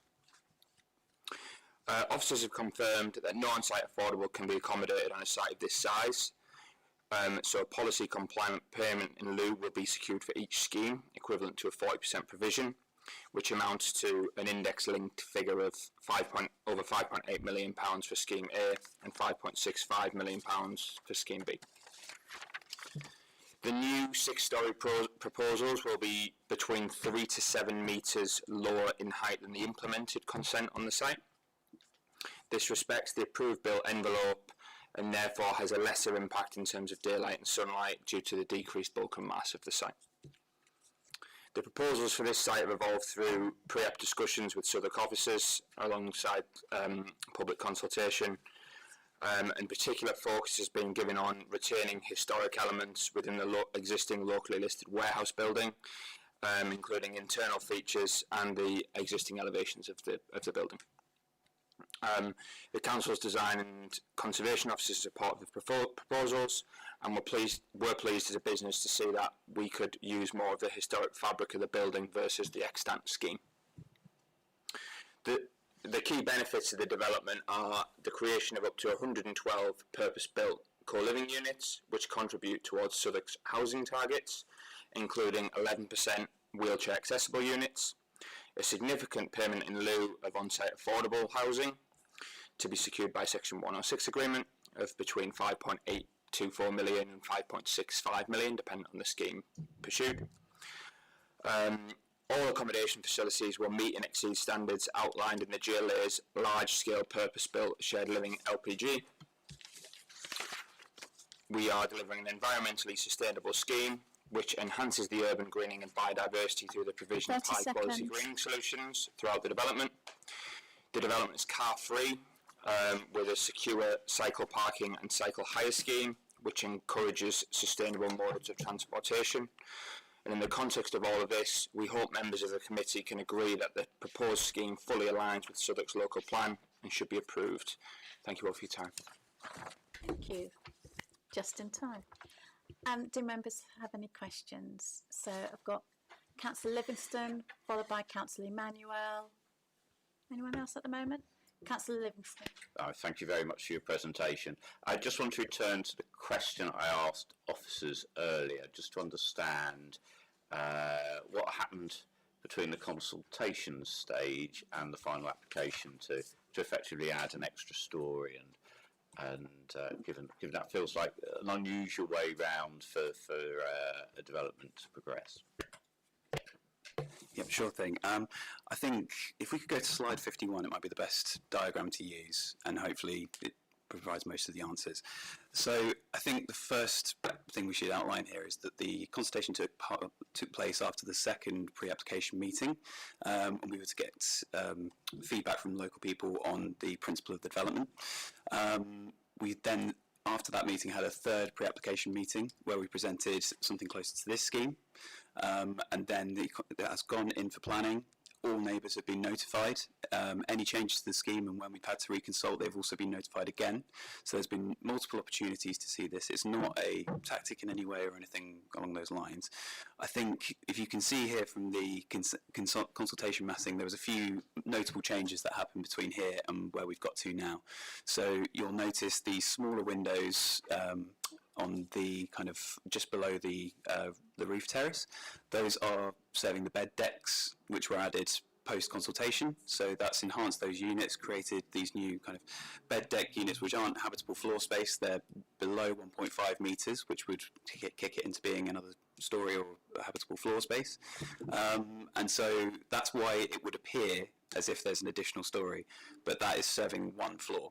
So the last set of windows, followed by the setback with the smaller set of windows, that is one floor.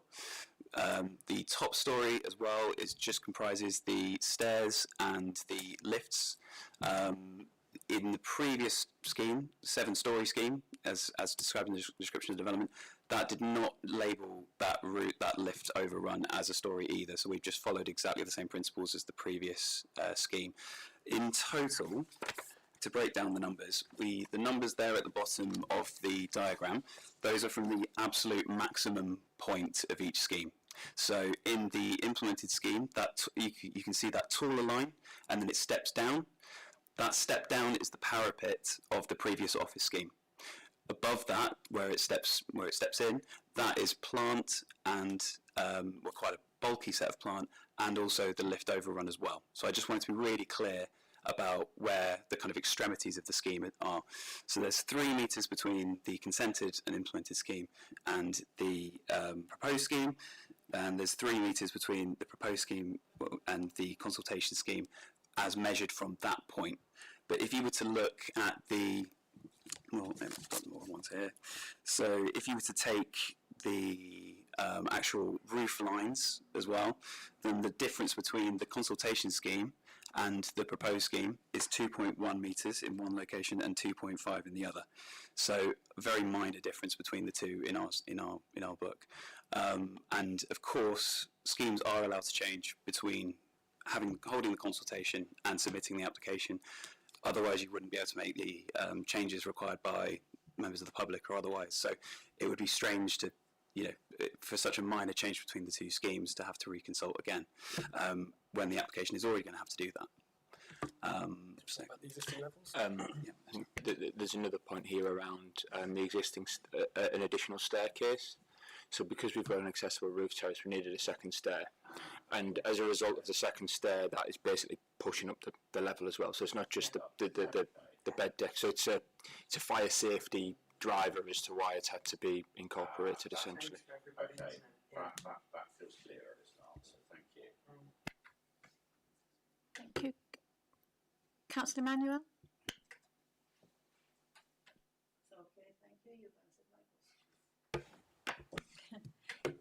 Councillor Salmon? Thank you, Chair. Out of interest, the listed building, what are you going to do with it? Is it just going to sit there in glory? I know my colleague completely correctly was saying about the windows and the whole building being that arch, but there's a little bit of me that wants it to stand out, but it needs to have history and purpose, and so when people are walking along. So will it just be a front, and maybe you'll put a plaque on explaining what it is or what it was, or how will it work? Sure thing. So I'll cover this in brief and then hand over to my colleague from Smith Jenkins, Mike Fox. So I think from the outset, really, in all the pre-application discussions we've had, we've been basing this off of the previous discussions on the extant scheme. So that had quite extensive levels of retention. So it's not just the facade that you're seeing there. It's also the windows. It's also all the features. But it's also, if we see it in plan view, I think if there's a first floor plan or second floor plan, so there's extensive retention there. If you see the black etched line there, that shows you the level of retention. So those are all the original walls being retained in all of those locations. And you can see we've moved the corridor after discussion with design officers who've had a very keen interest in retaining as much of the building as possible, how we can incorporate them into communal areas and actually so they can be enjoyed by residents within the development. There's also extensive levels of retention at ground floor. So there's existing beams that are kind of holding up the floor at present now. They won't be holding up the floor in the new development, but they will be positioned in their original locations.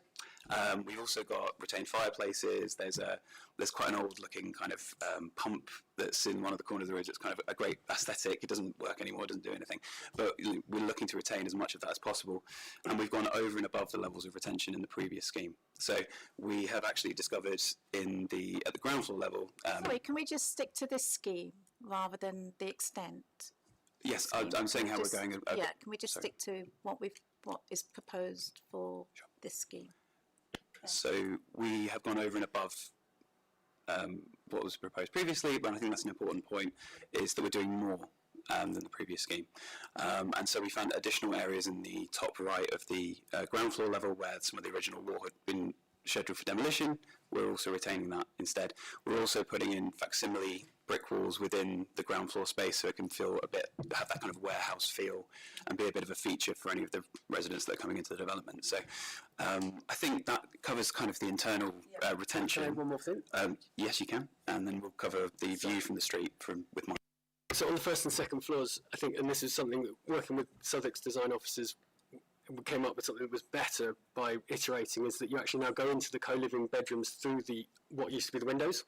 So the old windows of the warehouse will now be the doors of if you go to the first floor plan, so the window openings there are now the doors through into the co-living room. So you get to really celebrate all four walls of the existing building. If I can just add to that as well, what we've got here is a complete sort of we're retaining the whole building essentially, which is significantly better than the previous scheme. Granted that we don't want to focus on the previous scheme. No, please don't. Yeah. Because that just extends things. We weren't part of the previous scheme. We didn't sit on that. So can we just stick with what we've got? Yeah, apologies. Sorry, Mike, if I could. The reason we're bringing up and I won't dwell on this, the implemented scheme is because it does carry material weight in the decision making. So that has had all of its pre-commencement conditions discharged. It's been implemented on site and could come forward today. And so we have to consider that when considering the new development. So we wanted to give assurance that what was agreed under the previous scheme could be continued and improved upon as part of this scheme. Sorry, I got interrupted. And then I think just in terms of the design of the building as well, and you spoke about how you want to celebrate the building and make it the focus, and I think that's a key part of the design here, and that's why we have got the locally listed building is very much at the front and centre of that, and that retains its street presence. The adjacent brick building, the 3-storey brick building, is done in a slightly lighter brick colour to differentiate it from the original building, because we want to celebrate that as the original building and to show the difference between the two. But it picks up quite subtle designs in terms of its window arrangements. So for instance, at ground floor, the window heights are slightly larger, which matches the ground floor of the locally listed building, and they reduce in size as you go up the building, again matching the locally listed building. So we've sought to sort of interpret the characteristics of the locally listed building and the thing that gives it significance in the conservation area, but in a slightly more contemporary way, which doesn't detract from the locally listed building, which remains the focus piece of this as a development. Historic England would beg to differ, wouldn't they? Because they said it doesn't complement existing buildings within the area. I don't think they necessarily said it doesn't complement existing buildings in the area. I think they had differences of opinions with us and also with the council's conservation team in terms of the impact of the massing behind the building. From our point of view, as also heritage experts, we did a thorough townscape analysis of this, looking at various different views from the surrounding streets in terms of how the more modern building will appear behind the retained locally listed building. And we're very confident in our own assessment that it won't have a harmful impact, which is shared by council colleagues as well. It's worth looking at the side by side. Worth looking at the side by side again, just because I think definitely the design officers were steering us towards using the implemented extent consent as a starting point from which we should build our design proposal. So, and you know, this is a really important site for me. I used to live around here. I worked in the Morocco store for 12 years. I lived in Nethermarket Court. When Bywater approached me and said, you know, this is a site we've got, I was like, I cannot, this is unbelievable. And also, we haven't really mentioned, but Bywater are owned 51% by Japanese Forestry Commission, which means that they have a mandate to only build buildings out of timber. So we haven't even mentioned it, but the whole of this structure of this inside of this building is going to be cross-laminated timber, except so the ground floor's not, but because it's doing some kind of spanning, but everything above that is going to be timber. And so I was like bringing together my two favourite things, this really interesting, like kind of Dickensian part of London with this amazing character and texture that we get to build on, and we get to build it out of timber and do a sustainable building. I was like, well, this is why, you know, this is like every Christmas come at once. And so, but, you know, when we went in to meet Southwark, they were like, well, there is an extent consent which everybody quite likes the principles of, and it has, you know, it's got a masonry base, and it's got a lightweight top. And so we were, you know, and we're not going outside of that. In fact, we're bringing it down underneath that. And so I think it's really important, like, you know, there's always, the window design is going to be subjective, but if you look at those two and you squint your eyes, they're not too dissimilar, and that was really what we were being guided towards, is not messing with the things that I think Southwark considered to work. And that, for us, looking at that base is, should we facsimile and copy a locally listed building? I don't think so. Should we respect it? Of course we should. You know, so for us as designers, it was taking the you know, the things that make that building stand out and strong, which is like its rhythm and its presence and its detailing, and saying, okay, well, we're going to take the rhythm, but we don't want to take the detailing. If we copied their detailing, then it doesn't stand out anymore. So you know, it's upon us to let that building stand out by making something that just sits back a little bit more, and that was really our design brief. And I hope, you know, we've really enjoyed working with Southwark on the scheme. I think the engagement that we've had through the pre-apps has made a better building than what we started with, and both sides have really gained something from it.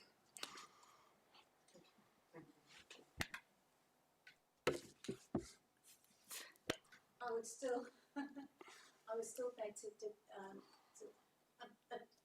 I totally agree that you know, the building should stand out and that it is a main foci. But nonetheless, it doesn't prevent you from sort of picking up features, and it will be quite obvious to any visitor in the area that it's a contemporary building and it's not a like for like. And I'm just saying that you know, I'm just saying that Historic England, and they are the default organisation by which, you know, officers do consult. Their view is that it detracts from that and it doesn't complement surrounding buildings. Enough said. Thank you for your comments, though. Nick? Thank you, Chair. Thank you, Jens. I wanted to pick up on the concerns that we heard from the lady who lives next door, that how many rows? 1, 2, 3, 4, possibly 5 bedrooms will look out onto what will be the main entrance to the building, and concern being that given the nature of the use of the building, it's probably going to be quite a heavily trafficked entrance at most times of the day and night. I wondered what your thoughts on that would be. Have you considered any alternatives? Have you considered any mitigating elements? Just within that, I mean, she did also mention lighting, so perhaps if you could, you know, treat that, you know, the entrance, which is real concern to, as Nick has said, Councillor Johnson has said, facing those bedrooms. And there were issues around lighting as well. And you know, her concern was mainly that area, that entrance area, potentially would be a spot for individuals congregating and therefore creating noise. And you know, the bedrooms are a habitable space. So yeah, that would be. I'll let my colleagues advise on the design piece, but I think in terms of the operation of the building, Greystar are our preferred operating partner. They operate tens of thousands of beds globally. It'll be a professionally managed building, 24/7. So in terms of a dwelling, there's a manned person there basically to stop people dwelling outside the front of the building. Essentially, we wouldn't want that. I don't think it'd be helpful for us as a perception issue at all, to be honest. So from an operational perspective, there will be measures put in place to make sure that noise is mitigated as far as practical from that sense. I'm sure if there's any of my colleagues want to add anything from the design. Yeah, sure. So I'd point out a couple of things really, and it relates to any kind of noise caused by any residents, but also in relation to deliveries and servicing as well. So I think we've already spoken with the objector as well previously, and that's where she's understood that one of our proposals is having these signs up saying please be quiet when you're entering and leaving the building, and that's only just one part of what we're proposing. So the on-site management team, of course, you've got a concierge which is a few feet away essentially, and overnight security as well, which are all there to do their job, which is keep everything harmonious within the development, and that includes the entrance. In terms of where people would congregate and meet, we can't necessarily stop people meeting in that area, that courtyard space, but we do have a very generous lobby space. It's not as if you have the amenity space and then suddenly you're kicked out, almost like it gets a bit full and you end up spilling out outside. We do have a very generous lobby space there, as you can see on the ground floor plan behind you there. Lots of seating, lots of places to wait for your friends whilst they're turning up, or meet your friends who are coming from outside the development. So the management team as well is appointed to oversee deliveries and ensure the smooth operation of servicing as well. We have some short stay cycle spaces outside in case of delivery drivers, so they can pitch up in the correct locations rather than blocking the entrance or otherwise. And any larger developments, any larger deliveries as well, can be arranged in advance with the management team. And also in the case of people moving in and out of the development, everyone will have an assigned time when they can come in and out, etc. So I think there's a few more measures than just the signage saying please be quiet. We also acknowledge that this isn't a student development, which might be associated with more antisocial behaviour, loudness, loutishness, etc. These are young professionals. Primarily this model is aimed at 26 to mid 30-year-olds, and it's a place it's a place they really want to move to. This is a very well connected, very vibrant, incredible place, and I don't think they want to be bad neighbours as a result necessarily. I think there's quite a lot of what's the word? They have to take ownership, really, of where they're living. So, yeah, I think that probably covers most points, but if there's anything else, let us know. I think the overriding thing I'd add to it as well is, for us, keeping the occupancy rates high is key.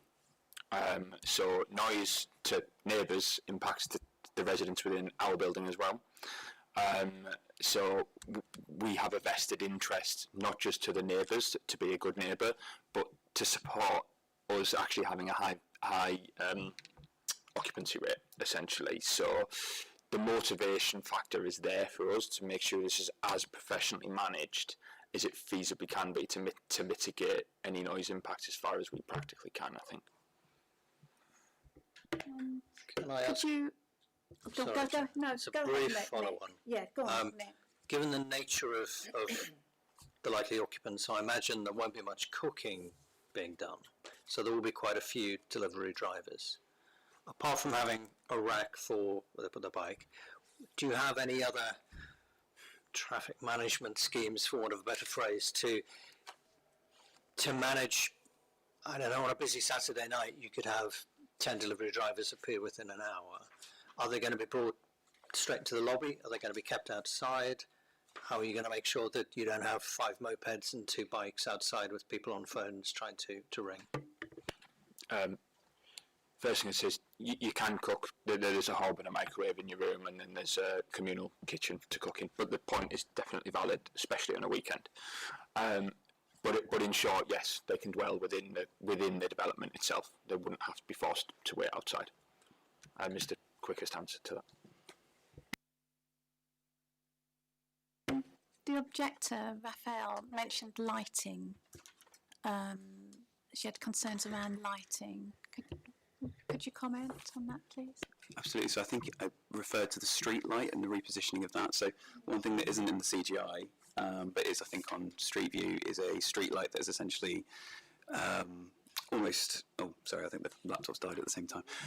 But essentially, it's just outside where the entrance is going to be, and it's sort of there.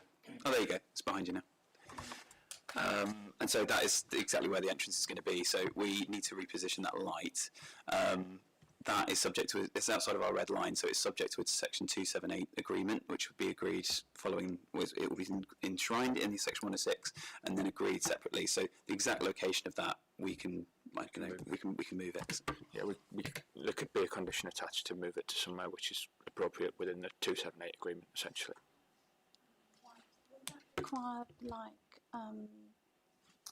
consultation with officers No, in terms of relocating the lighting. no, it would be in the 106, Yeah. 278. So who sort of agrees where it should go? Highways. Highways. That's what I'm saying. Right. So Okay. it's That's fine. Yeah. That's okay. Righto. And mitigation against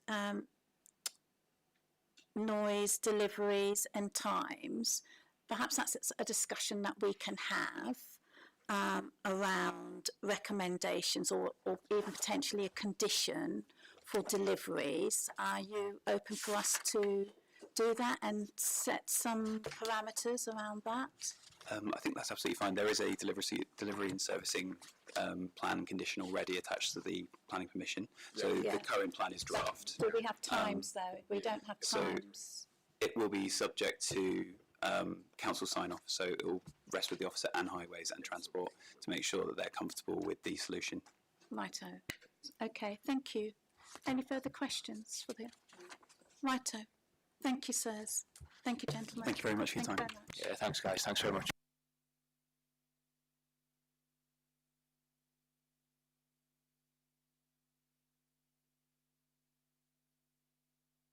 Okay, do we have any supporters? We don't have any, no. Do we have any councillors? No.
Thank you, Chair.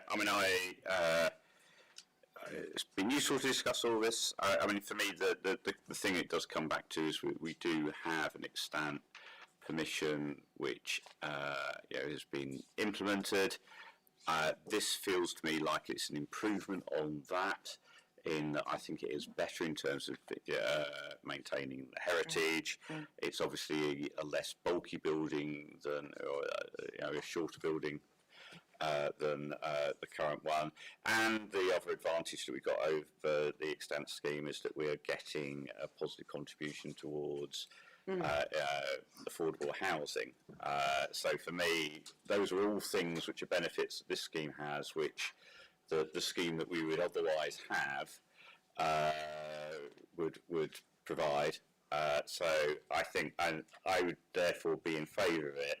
And I also find it very hard to work out what, if we were to refuse, what grounds we would have that would sustain an appeal.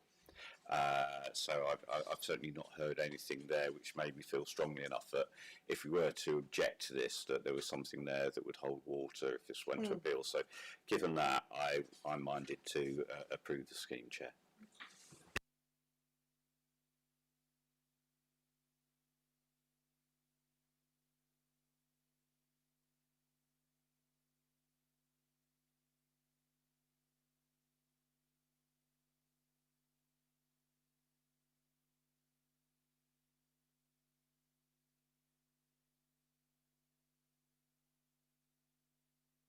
I would approve the scheme. I think it's, I'm a great believer in the co-living situation. I really like it. But I think the main thing for me is the enthusiasm of holding on to that heritage and making it part of the new building, so making it come alive again. I think that's brilliant, absolutely brilliant. Thank you. I'm broadly supportive as well. Obviously, we have to decide between Scheme A and Scheme B. Well, I suppose we can approve them both, leave it up to the applicant. I suppose that will be how we do it. We're going to get to that. We're going to get to that.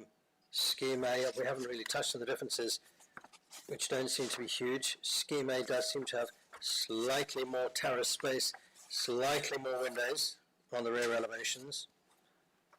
We're going to approve both. Yeah, better design. Yeah. Camilla's just going to come in, legal officer. Just wanted to say that you don't have to decide between one or another. You can vote for both of them to approve both of them. You can refuse both of them. You can approve one and refuse another one. But you are entitled to approve both of them.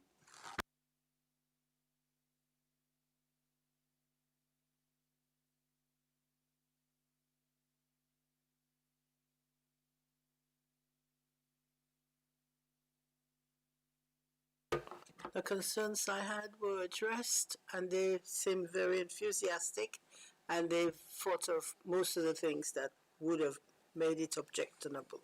So I vote for.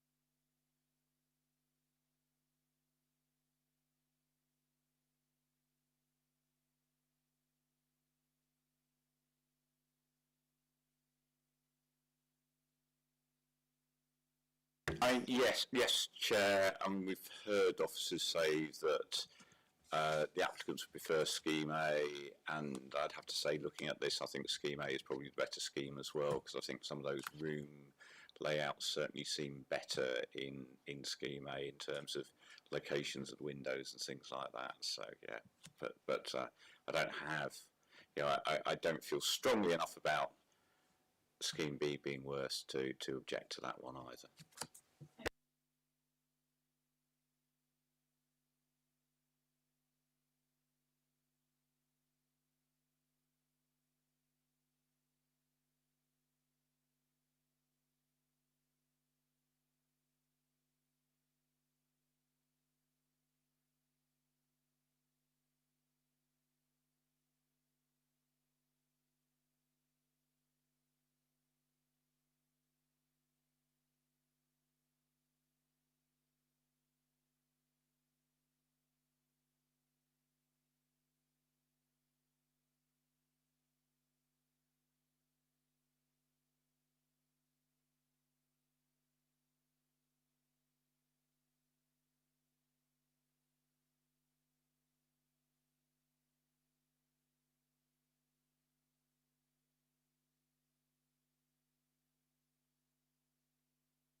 pardon, thank you. I'd like to propose that we grant planning permission for Scheme B. All those in favour? Okay, that's carried. Thank you very much indeed. Thank you, colleagues. Thank you very much. Thank you.